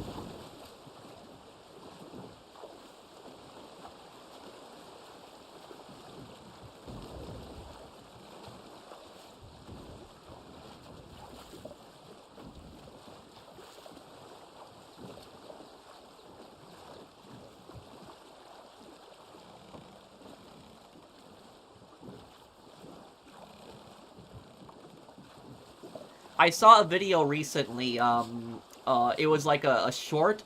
I don't know if it was real or if it was AI generated or what, because you can't even tell it's AI these days. But there was this court case, right? This guy had pulled out a gun and tried to rob a store. And what happened is the other guy that was in the store was a football player, and what he did was he tackled the robber and took the gun out of his hands. And what happened was, during that tackling, the football player broke the robber's arm, and the robber sued him for that. And what basically happened was the robber's family was saying that was too much force, that he could have restrained him without having to break his arm. But the judge was like, the judge was basically saying that you guys are a bunch of idiots because you were trying to rob the store in the first place, and so any harm that comes to you after that is your own fault. So like I don't understand this I don't understand this personally, like trying to make, you know, criminals into victims. They value my stuff more than their life, and that's a really good American saying. You know, and that's the thing is too, is I have heard so many, like, I have heard a lot of foreigners say about, like, Americans, for example. They say, like, oh, Americans, you know, value their property more than human life. They care about, you know, their stuff more than, like, the lives of people and stuff like that. And that's not how we see it in America. I don't value my property over anyone else's life. And most Americans don't either. The way we see it personally is when somebody breaks into our house, right, in our country, and, you know, we react to that, we don't see it as valuing our property over their lives. We see it as they value our property more than their own lives. If you are basically breaking into somebody's house and you know that they potentially might have a gun, you put yourself in that situation, and that is essentially your fault. So everything that happens at that point afterwards is your fault. And so, like, I don't understand this logic of, like, feeling bad for somebody that broke into somebody's house. It's like, they broke into somebody's house in the middle of the night. It's like the owner has the right to defend their house. I don't understand why some people would, like, you know, care about that person. Like, that is literally, they were the ones who started the whole confrontation. Like, everybody would have been fine if everybody would have just stayed home and would not have broken into somebody's house. It would have just been like that. Everything would have been fine at that point. Do you believe in God or Jesus? I'm an agnostic, but I lean more towards believing. Oh, why is that, Minion Dave?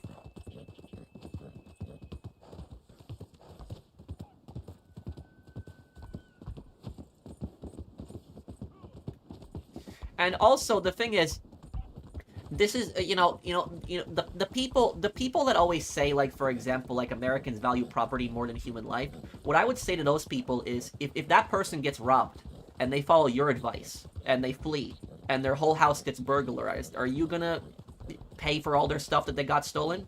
Because people have precious family heirlooms in their homes, jewelry that's been passed down from generation to generation. They don't want stuff like that to get stolen. Like, imagine it's something that your grandfather gave you in your house, and then there's going to be some guy that's breaking into your house and trying to steal your stuff. Anybody would react violently to that.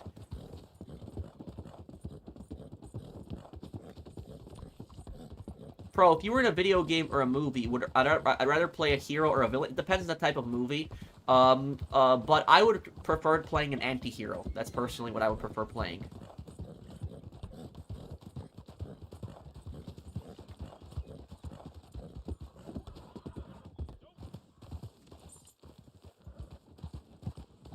Pro, are you ignoring my question about, I don't know if you aren't comfortable answering the question, but what should happen with the cops and the people who are open carrying long rifles protesting? Well, look, here's what I will tell you about this. It depends on the state, and it depends on the state's laws, but open carrying, even rifles, is legal in a lot of states. I don't know about Minnesota's law, so I don't know if that's legal or not, but if somebody is, like, you know, open carrying, especially if they're on their property, they have that right.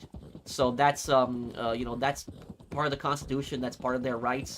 Doesn't matter what the person's political views are. The only thing that matters is that it's, you know, their constitutional right to be able to do that. You know, they can't use force to hurt somebody, you know, but, you know, you have the right to, you know, open carry. It depends on the state, but it really depends on, you know, yeah, that's pretty much it. Depends on the state and the laws in the area, but that's my viewpoint on it.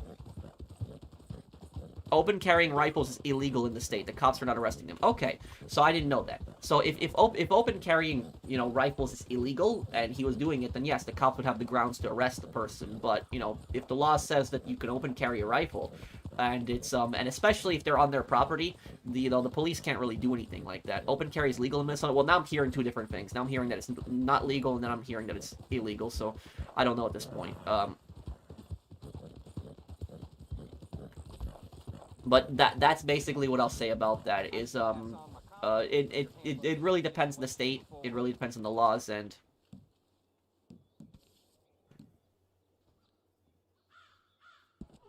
well, me personally, Ty, I don't really like handguns.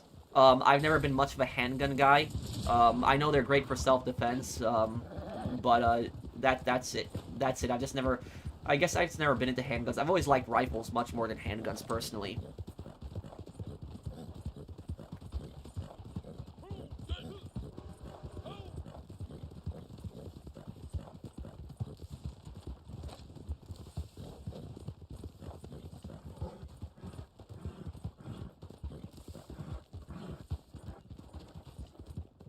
What empire do I find the most interesting? Probably Rome. Maybe if I get the chance far, I could. Oh, crap. That was... Breaking Bad or Better Call Saul? I think Breaking Bad for the nostalgia, mainly. Worst underboss in Mafia 3?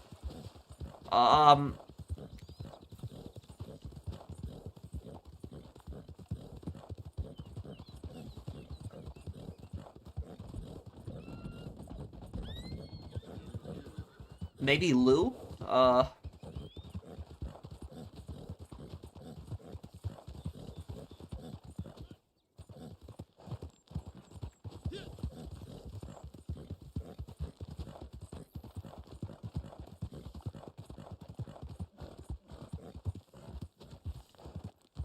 The winter storm? Well, I guess we'll see it. It's been some time since I've seen a really heavy storm. This is gonna be like blizzard conditions, right? It's gonna be pretty much blizzard conditions. So we'll see it. See what it's like.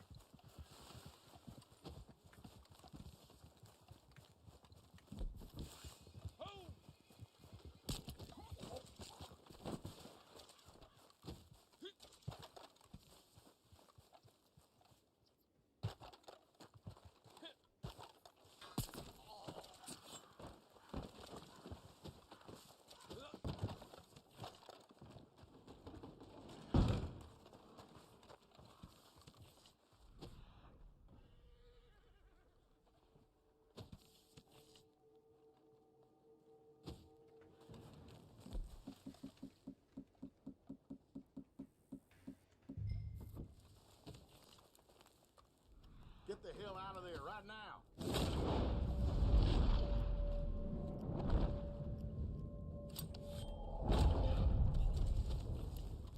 Oh, did you guys see that throwing knife?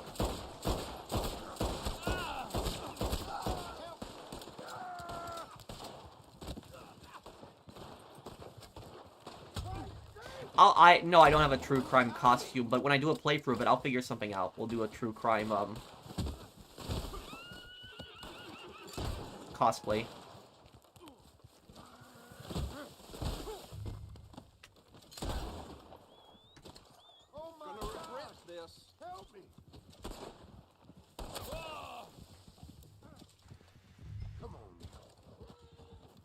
Oh, I meant Lincoln's underboss is Vito, Cassandra, or Burke. The worst underboss, I think it's Cassandra. Because Cassandra generally has a hostile relationship with the other two underbosses, and she's always endlessly complaining. Like, she's just complaining constantly. So, like, even if you divide the districts fairly, she'll, like, complain. Like, you'll give a district to Cassandra, and then the next one you'll give a district to Burke, and she'll complain about it. Where, like, Burke and Vito don't really complain if you gave them a district beforehand. So it's Cassandra, I would say, is probably the biggest complainer out of them all.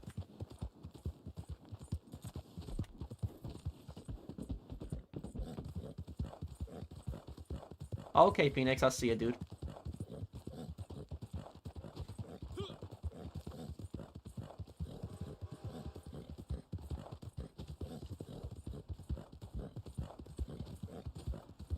Was George Washington a great president? I think so, yeah.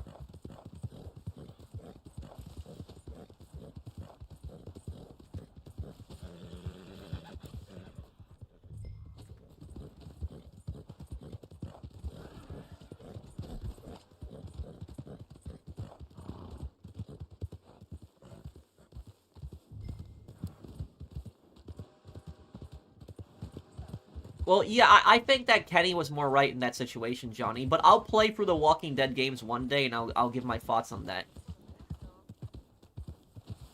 Pro, not sure what you think, but I feel as if this generation needs help. I was in history class the other day learning about Rome, and someone asked me what the Mediterranean Sea was. Oh my god. Oh god.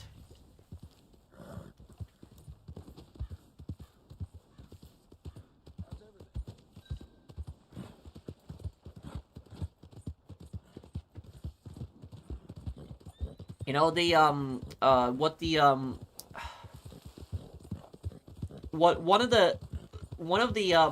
think one of the stupidest things that I've ever heard somebody say in class before is when I was in college, I was taking a law class, and during that law class, my teacher asked and he asked her what the Fourth Amendment is, and she said she didn't know it, and then he said, "Come on, it's part of the Constitution," and you know what she said? She said after that, "What's that?" He's like, "It's part of the Constitution," and then she's like, "What's that?" That is like, you know, taking a law class and not even knowing what, like, the United States Constitution is. That is that. And the thing is like, for a foreigner, like, when it comes to, like, a foreigner, right? I don't expect a foreigner to know the amendments to the American Constitution, but I expect every American to know at least the basic amendments of the American Constitution. And so that was like, that.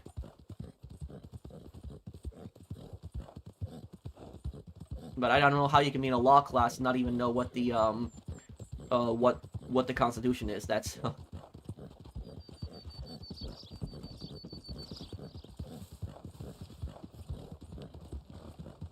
I once saw a video where British people looked down on Americans and called them imperialists. That's funny. That is, America has definitely done imperialist things, there's no doubt about that, but when you have a British person calling Americans imperialists, that's something else, because even though America was imperialist at times, Britain was still 10 times more imperialist than America was throughout its history.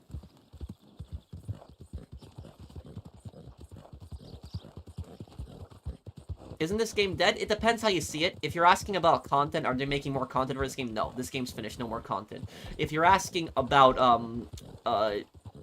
do people still play it? Yeah, people still play it, and, like, you know, these streams keep the game alive. So, basically, the backstory here, dude, is 4.5 years ago, Reddit Online was abandoned. And when Reddit Online was abandoned 4.5 years ago, I made a pledge to you guys that I would still do a Red Dead Online stream every single Friday. And I've kept that pledge. And even when I couldn't do a Red Dead stream on Friday, I would do it on Sunday. So that was it. So, like, every week for almost the last 4 years, I've done a Red Dead stream every week. And I've kept that promise. And I still like playing the game, having fun with the game, because I will tell you, from my analytics, people think that almost all of my subscribers came from my GTA content, but that's not true. from my analytics alone, I can tell you at least 100,000 of my subscribers came from Red Dead content. At least 100,000 of them did. Because I used to make Red Dead Online guides back in the day, and some of those Red Dead Online guides got really popular. We're talking like hundreds of thousands of views in my Red Dead Online guides. And so I know that I had a decent audience that also came from the Red Dead content, and it would not be fair to them that I would just abandon Red Dead Online content and never do it again.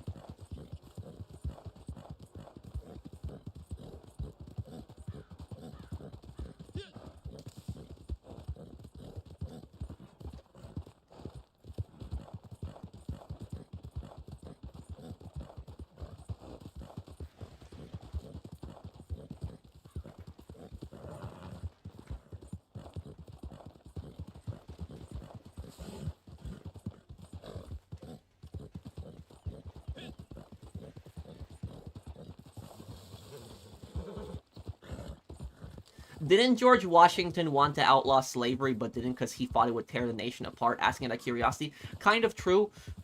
George Washington did own slaves at Mount Vernon. A lot of the slaves that he owned were his wife's slaves that he got through marriage. When George Washington died, he had written in his will that that his personal servant, who was a slave, should be freed. And then he wrote that that his wife's slaves are to be freed when she dies. And I think that they were allowed to live at Mount Vernon after that. But George Washington had very strange views. You know, he came from that time period. He came from a rich, farming family. He kind of struggled with it later in his life. It doesn't excuse it, obviously, but he kind of struggled with it later in his life. And he had views against it, but he didn't really want to speak out much against it because George Washington, if you want to see the most historically accurate version of George Washington in a movie, the most historically accurate version of George Washington would probably be in the TV series John Adams, if anybody's ever watched John Adams. Even though the TV show is specifically about John Adams, George Washington does appear in a lot of scenes. And there's this one scene in the TV show where Thomas Jefferson, who was the ambassador to France, he comes back to America, and he's arguing with Alexander Hamilton, and Alexander Hamilton is basically arguing that the federal government should be expanded, and to create a banking system. Now, Thomas Jefferson really doesn't want that. Thomas Jefferson is completely against that, and they're arguing. And while they are both arguing, while Thomas Jefferson and Alexander Hamilton are arguing, George Washington is in the room, and he's president at the time, and he's just sitting by and not getting involved. He's not getting involved in the argument. You don't even know what his view is. You don't even know what his opinion is. He just doesn't want to get involved in the argument. And then what George Washington does is he compliments both Alexander Hamilton and he compliments both Thomas Jefferson. Just says nice things about both of them, just to try to get them to stop. And that's the type of person that George Washington was. Is he did not want to get into confrontations, did not want to get into arguments. He was really neutral in a lot of things. And the reality about George Washington, what a lot of people don't know about him, is that George Washington never wanted to be the president of the United States. He never did. So, despite what you hear, he never did want to be president. He never did. When George Washington is, when George Washington had won, when the Revolutionary War was over and America had won and America had gained its independence, right? George Washington was the most powerful man in America when the revolution ended. There's no doubt about that. And the military loved him. The soldiers loved him. The people loved him. George Washington was the most popular leader in American history, with over a 95% approval rating. No other leader has gotten, close to that. So he has a very, extremely high approval rating. But here's the thing. If George Washington wanted to, he could have overthrown the government. He could have basically declared, I'm dictator, I'm president for life right now. He could have done that if he felt like it. And the military would have followed him. And most of the people probably would have, followed him on that too. But he didn't do that. Because he basically believed, I served my country, I won us freedom and independence, now it's over, I want to retire peacefully to, my farm with my wife. And that was basically his perspective. He voluntarily gave up power when he could have basically just taken over the country and turned America into a dictatorship. But he voluntarily gave up power. And not a lot of leaders do that. You never hear about leaders doing that in history, where they voluntarily give up power. King George had actually said that George Washington was a scammer and that he would basically take over the country of the revolution, that he would not, give up power. And when George Washington actually gave up power, King George actually said that he's the greatest man on earth. That's what he said in response to that, because he didn't expect, somebody to actually willingly give up power. So that was a statement from King George. He said Washington is the greatest man on earth. So that's basically the type of person that he was. when he became president, the reason that he became president, even though he didn't want to become president, was because he was heavily pressured into it. Because America had just become a new country, and we didn't have anything that united us. The only thing that united us was George Washington, really. Like, we were united by our hatred of Great Britain, but we were not fully united as a country. And George Washington was that guy that everybody loved. You know, whether you were in the North or the South, everybody loved him. And he was basically that guy that was supposed to keep the country together, keep the country united. And so he was basically pressured heavily to go into office he was basically heavily pressured to go into office to unite the country. And he felt, even though he didn't want to, he felt that it was his duty also to be president, to unite the country, because he felt that he was the only one that could actually unite the country. Who's the best Sopranos YouTuber? Borko.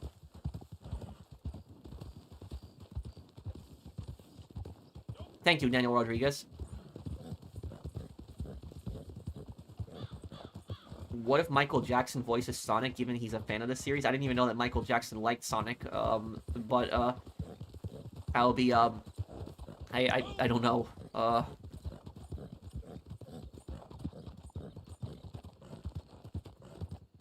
Do you think Hoover was a good person but a bad president? In a way. He had admirable traits about him. He was a very honest guy. He was very, Hoover, the thing is, what I'll say about Hoover is that Hoover does have this cult-like following among, like, libertarians a lot of times, where, like, a lot of libertarians will say they liked Hoover because he wouldn't get involved in the economy and he would keep the government out of the economy. And here's the thing is, the Great Depression was not Hoover's fault. It wasn't. There's nothing that Hoover could have really done to stop the Great Depression, but what he's blamed for is he's blamed for that he didn't really do much during the Depression. But here's the thing is, Hoover is not a libertarian by any means. So when people say, like, oh, Herbert Hoover was a libertarian, he's not. Calvin Coolidge is more closer to a libertarian than Herbert Hoover was. The reason that I say Herbert Hoover is not a libertarian is because Herbert Hoover did expand the federal government. And that is, like, you cannot call yourself a libertarian and support expanding government power. You can't. Because that is the opposite. Libertarians are against increasing the power of the government. They're for shrinking the government. But Herbert Hoover, what he did was he greatly expanded the Bureau of Prohibition. And the Bureau of Prohibition, he basically hired thousands of prohibition agents. And what he did was he enforced prohibition, which prohibition is an anti-libertarian law. So, like, you know, hiring, you know, thousands of prohibition agents and, you know, doing stuff like that is not a, you know, that is not a libertarian position. What I think Herbert Hoover's greatest accomplishment is Hoover Dam. That's what I think his greatest accomplishment is. But other than that, he doesn't really have much more. Favorite finance Wall Street based film? I don't really watch those movies. Yeah, I haven't really ever watched a lot of those movies. Thank you, Daniel Rodriguez, for the super chat. One day I'll go back to Cold War, Minion Dave.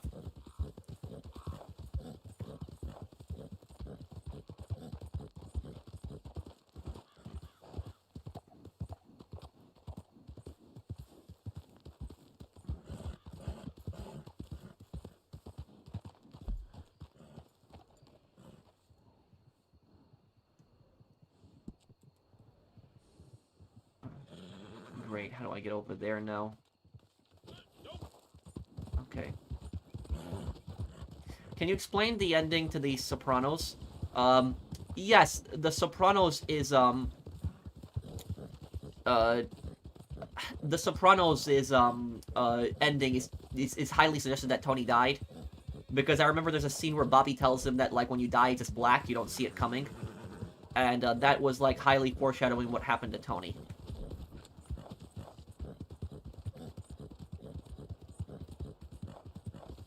Well, Gloria was a bit unstable, Johnny.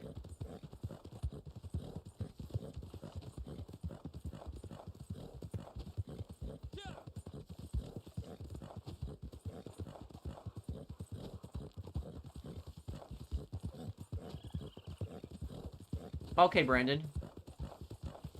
Thoughts on James K. Polk? Well, James K. Polk, he's the most well-known for, he got Oregon from Britain. So he got Oregon at it, and he also got America, California, New Mexico, Arizona, Nevada, Colorado, Utah. He got America a lot of land.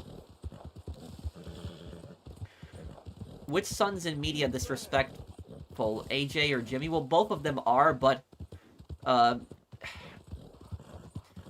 like I couldn't stand Jimmy personally. I could at least tolerate I could at least tolerate I could at least tolerate AJ to a degree, and the reason I could tolerate AJ to a degree, and also Jimmy is based on AJ, by the way, but AJ turned out the way he was because Tony was not there for him. That's why he was spoiled. He turned out the way he was because Tony wasn't there for him. When it comes to Jimmy, Michael didn't really do anything wrong. Michael really tried. He did try with Jimmy. Jimmy just turned out to be spoiled. So Michael didn't really do anything bad in his parenting, but it was just more Jimmy's fault on everything that, happened. Do you think DB Cooper made it out alive? Oh yeah, 100%. DB Cooper survived that. He survived that, and he took it with him. He laughed about it to his grave. DB Cooper is probably one of the few people that robbed the federal government and got away with it. That was it. Is like he had we will never know who DB Cooper's true identity was. The only way we might ever find out who DB Cooper is if one of his family members ever comes forward and says, yeah, my family member was DB Cooper, and they provide some proof. But other than that, he's dead. DB Cooper is definitely dead. It happened like 50 years ago, so he's definitely dead at this point. They said that the guy was like in his 30s or 40s when it happened, so he's probably dead. If he's not, he's got to be close to 100 at this point. But he definitely laughed about it to his grave that he got away with that.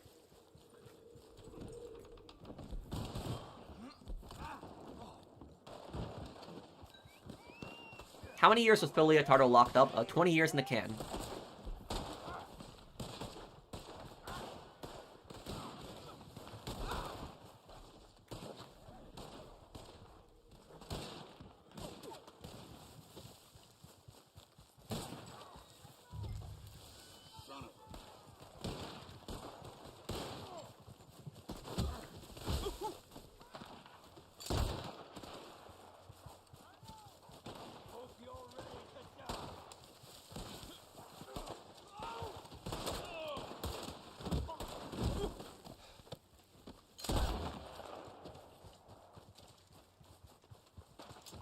Do you think he survived the jump? How? His body was never found. There were some bills that were found from the jump, but his body was never found. But I think I'm literally 99% certain he escaped. Enjoy your last moments alive.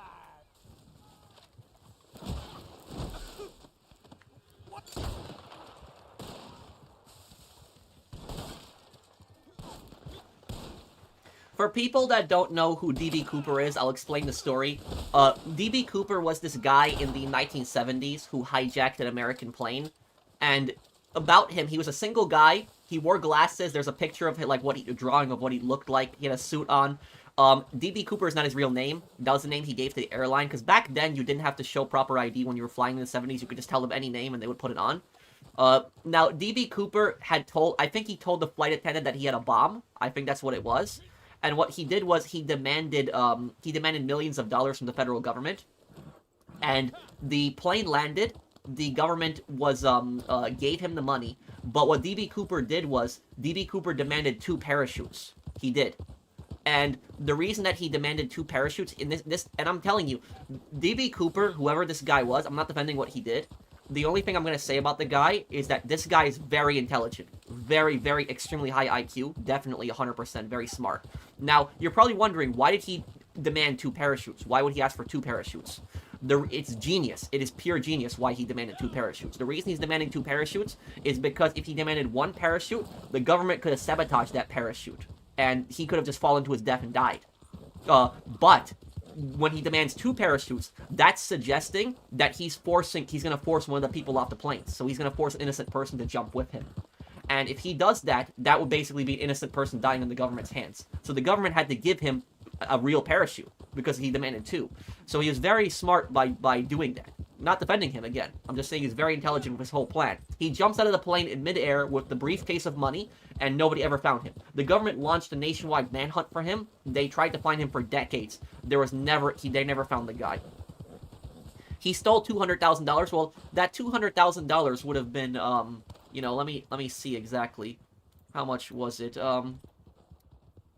How much did DB Cooper steal? Let me see this here. $200,000, which would have been in unmarked $20 bills, which would be $1.2 million today. He stole $1.2 million. That is basically, I guarantee you, he laughed about that to his grave. He laughed about that to his grave. He's probably one of the only people in history that ever robbed the federal government and got away with it. Because most people that rob the federal government, they don't get away with it. The federal government does everything to find them. Probably one of the only people in history that ever get away with robbing the federal government. So that was it. So, again, not defending him, but I'm just saying is very, very smart man. Very intelligent man. You don't have to be a good person to be smart. So that's that. Johnny Sack telling Polly Carmine knows him and telling Ralph Carmine doesn't know him is truly hilarious and genius. Yeah, well that was you know that scene when Polly goes to the bathroom right afterwards and he looks in the mirror and he basically just realizes he's been played by Johnny the entire time.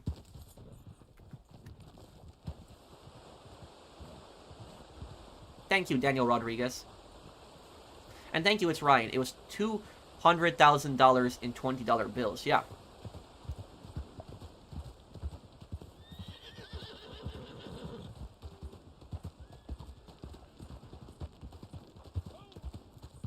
Well, no, the government took greater precautions in the future about that, to make sure this doesn't happen.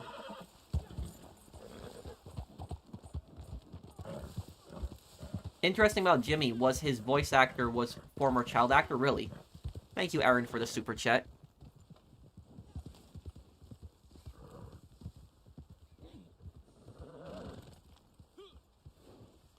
I don't want to get into politics extreme. I tend to stay away from it for the most part.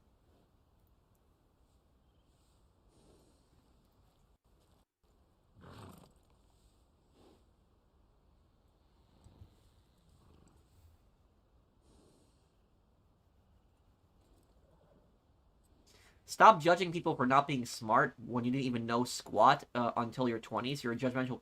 What am I judging people for? Dude, come on.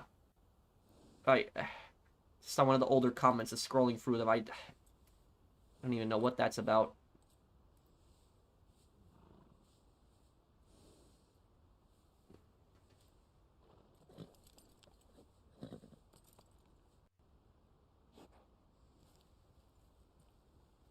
Okay.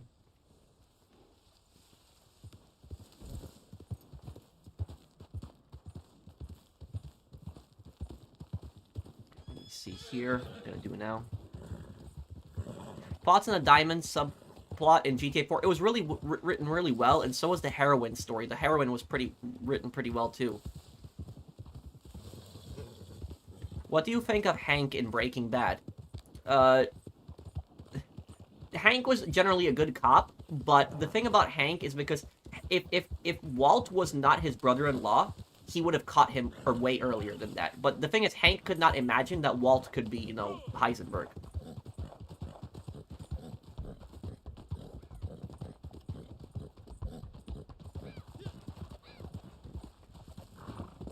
Pro, in License to Kill, they did mention that Sanchez, the main antagonist, bought a bunch of Stinger missiles from the Contras. He threatened to shoot down U.S. airliners if the DEA didn't back off.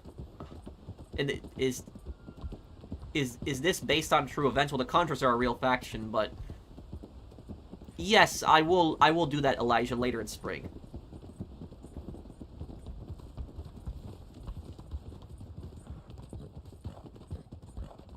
We're gonna have to see. If GTA 6 does not live up to it, we're gonna know that Dan Houser is a huge reason why.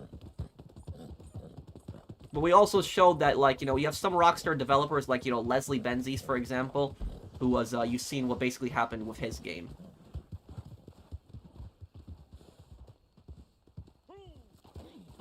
Do you think America can sometimes be its worst enemy? It depends. Yeah, there's been times in history where we have, and thank you, Exquisite Vibes and Aaron, where we have supported the wrong people and then they attacked us. That's happened before.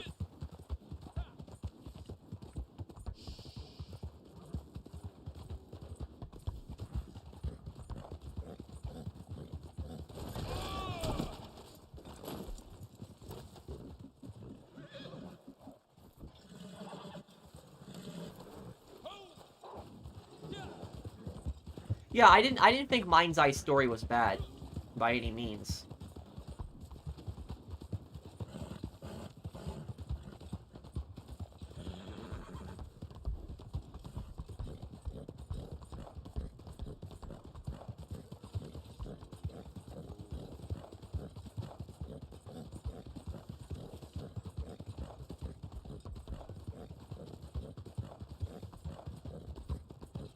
What's your problem, Nightmare? Really enjoyed your Black Ops 7 rant, Pro. Never seen you so mad before. Thank you, Elijah.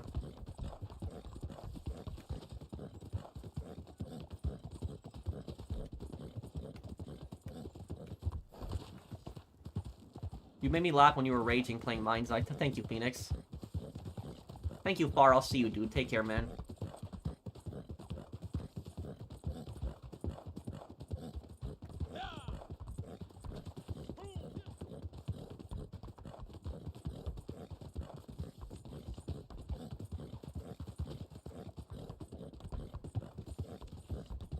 Hi, Pro. Hope you're having a good night. Haven't played Red Dead Online in a minute. P.S. There's a sad person in the stream. Ignore them, buddy. Thank you, Jakey. Thank you for the super chat.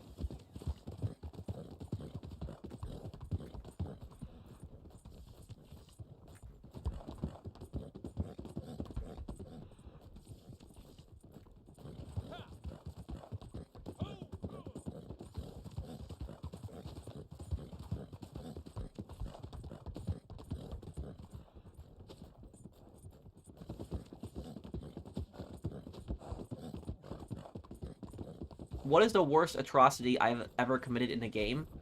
The worst thing I've ever done in a video game? Probably nuking Megaton in Fallout 3.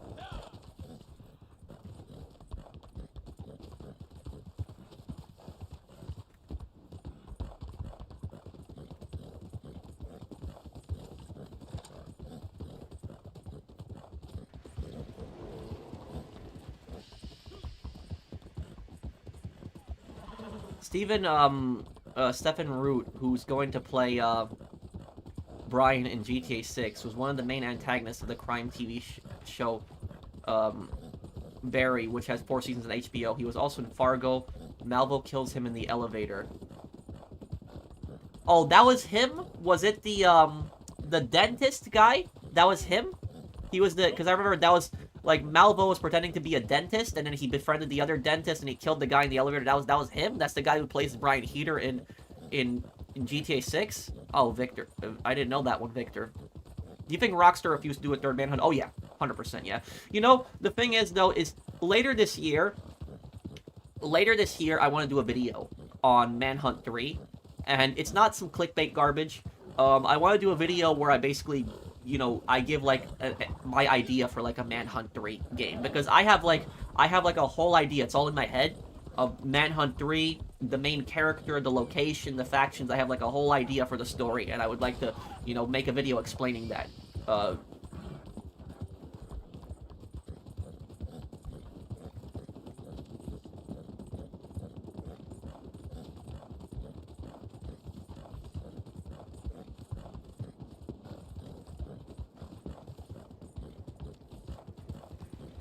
Yeah, Phoenix, I agree with you.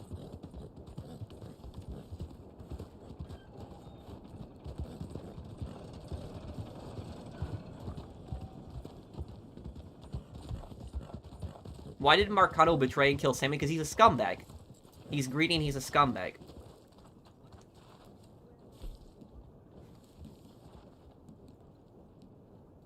Let me see here.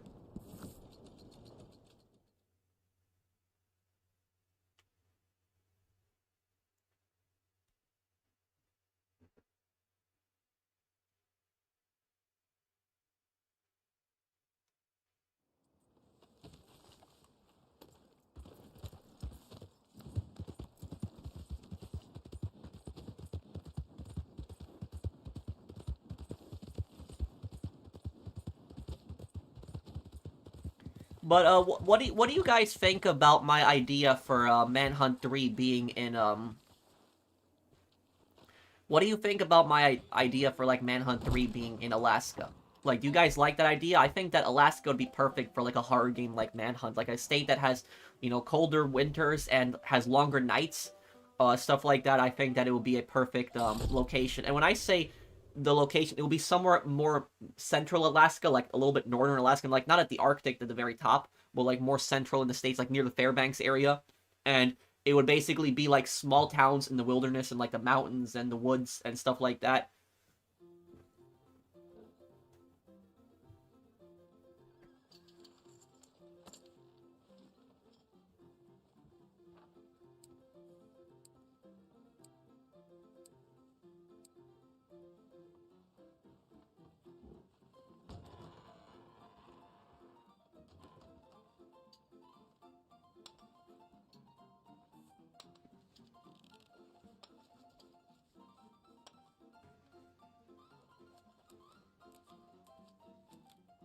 Yeah, I haven't gone crazy with those Condog. Nightmare, I don't understand why you're so mad, dude. Oh, wow, look at these cards.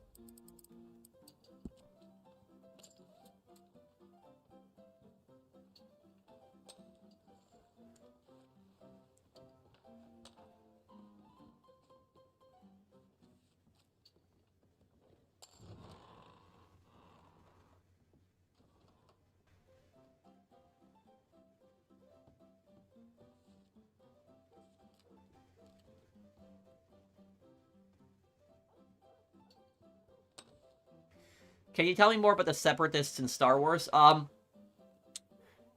The Separatists, I don't think the Separatists are really the bad guys in Star Wars. I don't.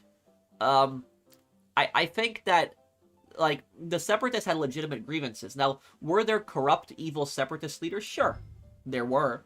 But it's the same thing for the Republic. The Republic, you had plenty of corrupt, evil, like, leaders. But you gotta look at the core message of the Separatist Alliance versus the Republic. If the Republic had just let the Separatists leave, there would have been no war. So, like, the Republic could have just avoided the entire war just by letting the Separatists secede. If they just let the Separatists leave, there would have been no Clone Wars. That was just it. But the Republic insisted on forcing these Separatist planets that clearly did not want to be part of the Republic. They tried to force them into them, which they didn't like. And the thing is, the Separatists would have won that war. If it was not for Palpatine and his meddling, the Separatists would have 100% won that war. I'm fully confident in that they would have won that war. But listen, the reason that the Separatists were pissed is because it was it was a bunch of things. It was the taxes for the Republic. The Republic had very high taxes, and it was also the uneven distribution of power in the Senate. The planets that had the most power in the Republic Senate were the planets that were the most rich. And not only were they the most rich, it was typically the human planets. Have you ever noticed how the Separatists are mostly like aliens? They're not necessarily humans. The reason for that was because the Republic was primarily dominated by humans, and the alien species did not feel like they had enough say, and they felt like there was a lot of discrimination against them. So the alien species were heavily discriminated. They didn't feel like the Republic was treating them fairly. They thought they could do their own thing. And what the Separatists wanted is the Separatists wanted free trade between their planets. They wanted very small, limited government. You know, very, like, no income tax, basically things like that. So, like, the Separatists were just, you know, wanted their governments to be as small as possible. They were not a dictatorship. People think the Separatists were a dictatorship. They weren't. They wanted a very small government. They had their own parliament. They had their own, you know, elected system.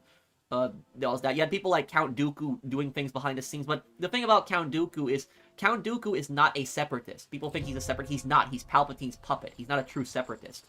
So that was about that. So, but yeah, I would say that I would say the Separatists were pretty right in that war. If I was in the Star Wars universe, I would have supported the Separatists in that conflict. I would have preferred much rather to live on the Separatist planets than live on the Republic planets.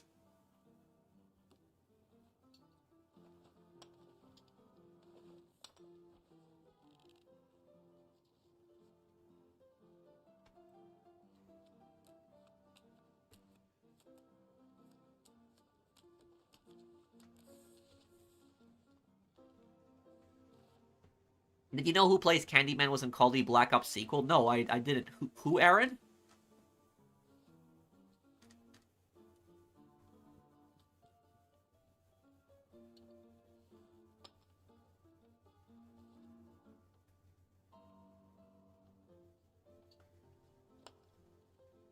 I don't really want to get into that whole politics, JD. What do you mean by that, raccoon?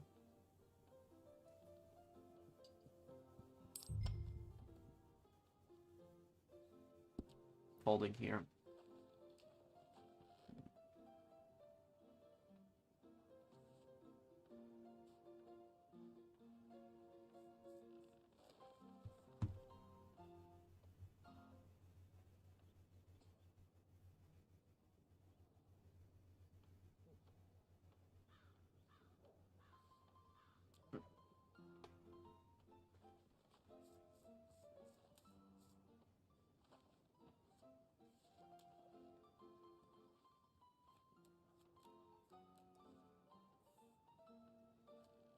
If one of your tenants got bed bugs in your property, who would pay to get them removed? You or the tenant?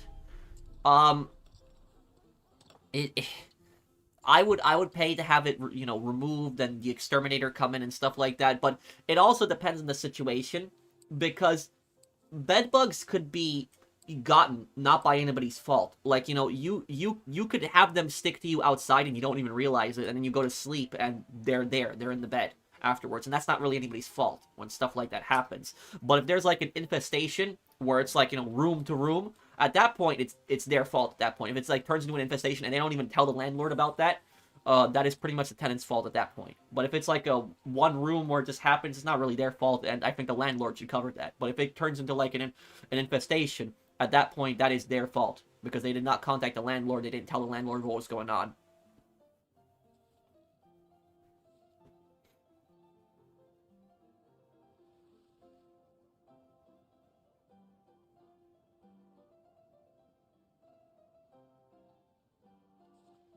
I play mainly on console.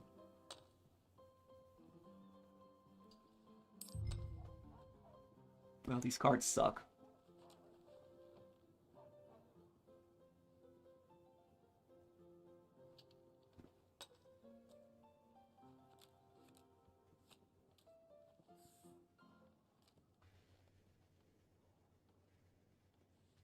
We will do Crime Boss, probably in February sometime, Menacing. Yeah, I know that. I know that. It's the same actors Lincoln Clay from Mind's Eye.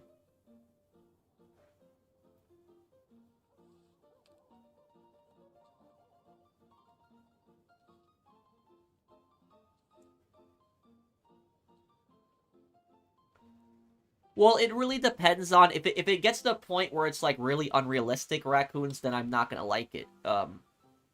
I know Star Wars is not supposed to be the most realistic thing ever, but if they, you know, if they start creating random lore that violates their old lore, then I get pissed. That's why I don't like the sequel movies. I don't.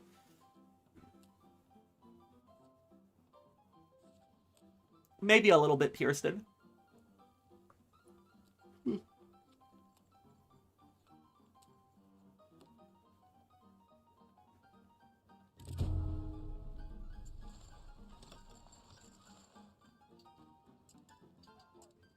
Yeah, you don't look, if you don't have a PS5, right? Minion Dave, if you don't have a PS5, then you might as well get a PS5 Pro, because that's the better console. But if you already have a PS5, there's really no need to get the PS5 Pro.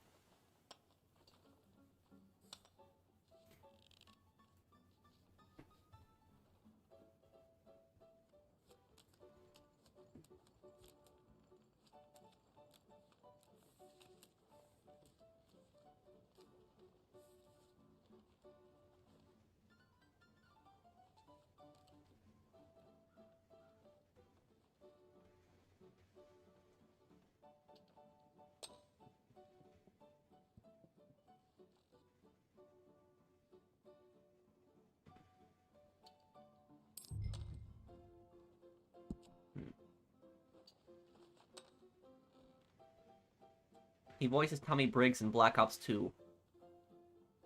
Oh, Briggs, the... Oh, yeah, okay. Briggs, the ship commander.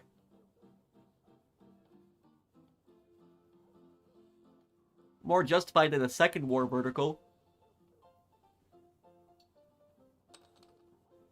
Yeah, PS5 doesn't even have an internet browser. I mean, it does if you have, like, click on messages from, like, links, but it doesn't even have its own browser, which kind of sucks.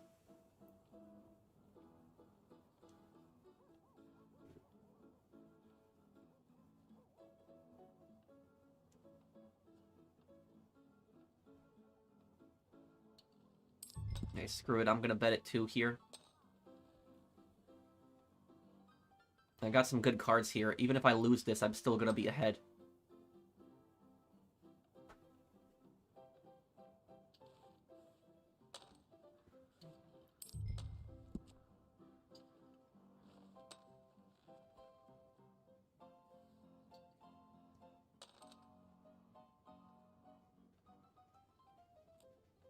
He went in with those cards? Those cards are crap. Okay, that guy has good cards. That guy's cards are okay. But the first guy's cards are terrible.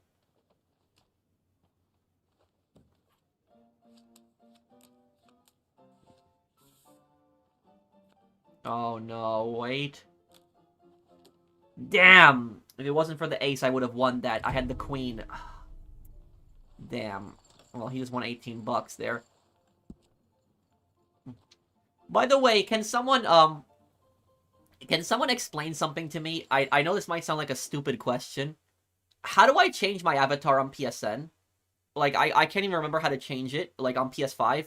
Like, and is there, like, a way for me to, like, search up new avatars? Like, I know I go to the account management, right? That's where I change the avatar in my profile, I think. But, like, where do I go to get new avatars? Like, because I see people on PlayStation with all these new avatars, and I can't ever figure out, like, where I'm supposed to go to get new avatars.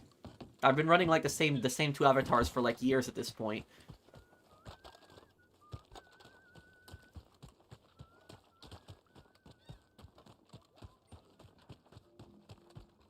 Okay.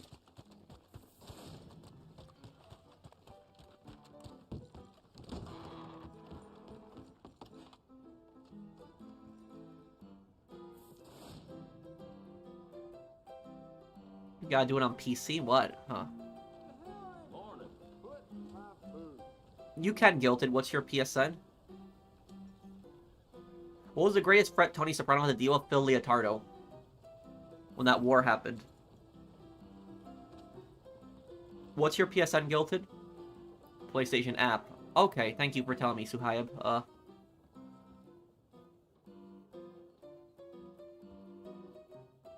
Well, I guess, I'll be probably wrapping up the stream. I'll be wrapping up the stream here, guys. I'll answer a few questions before I go, though, if anybody wants to ask me anything. Favorite anime voice actors, both dub and sub?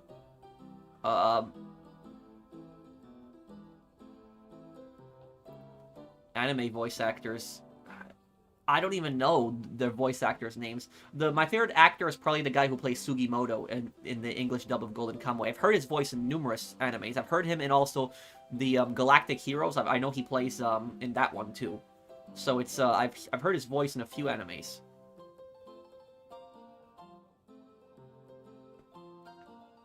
Okay, Guilted. Okay, Dreadnought.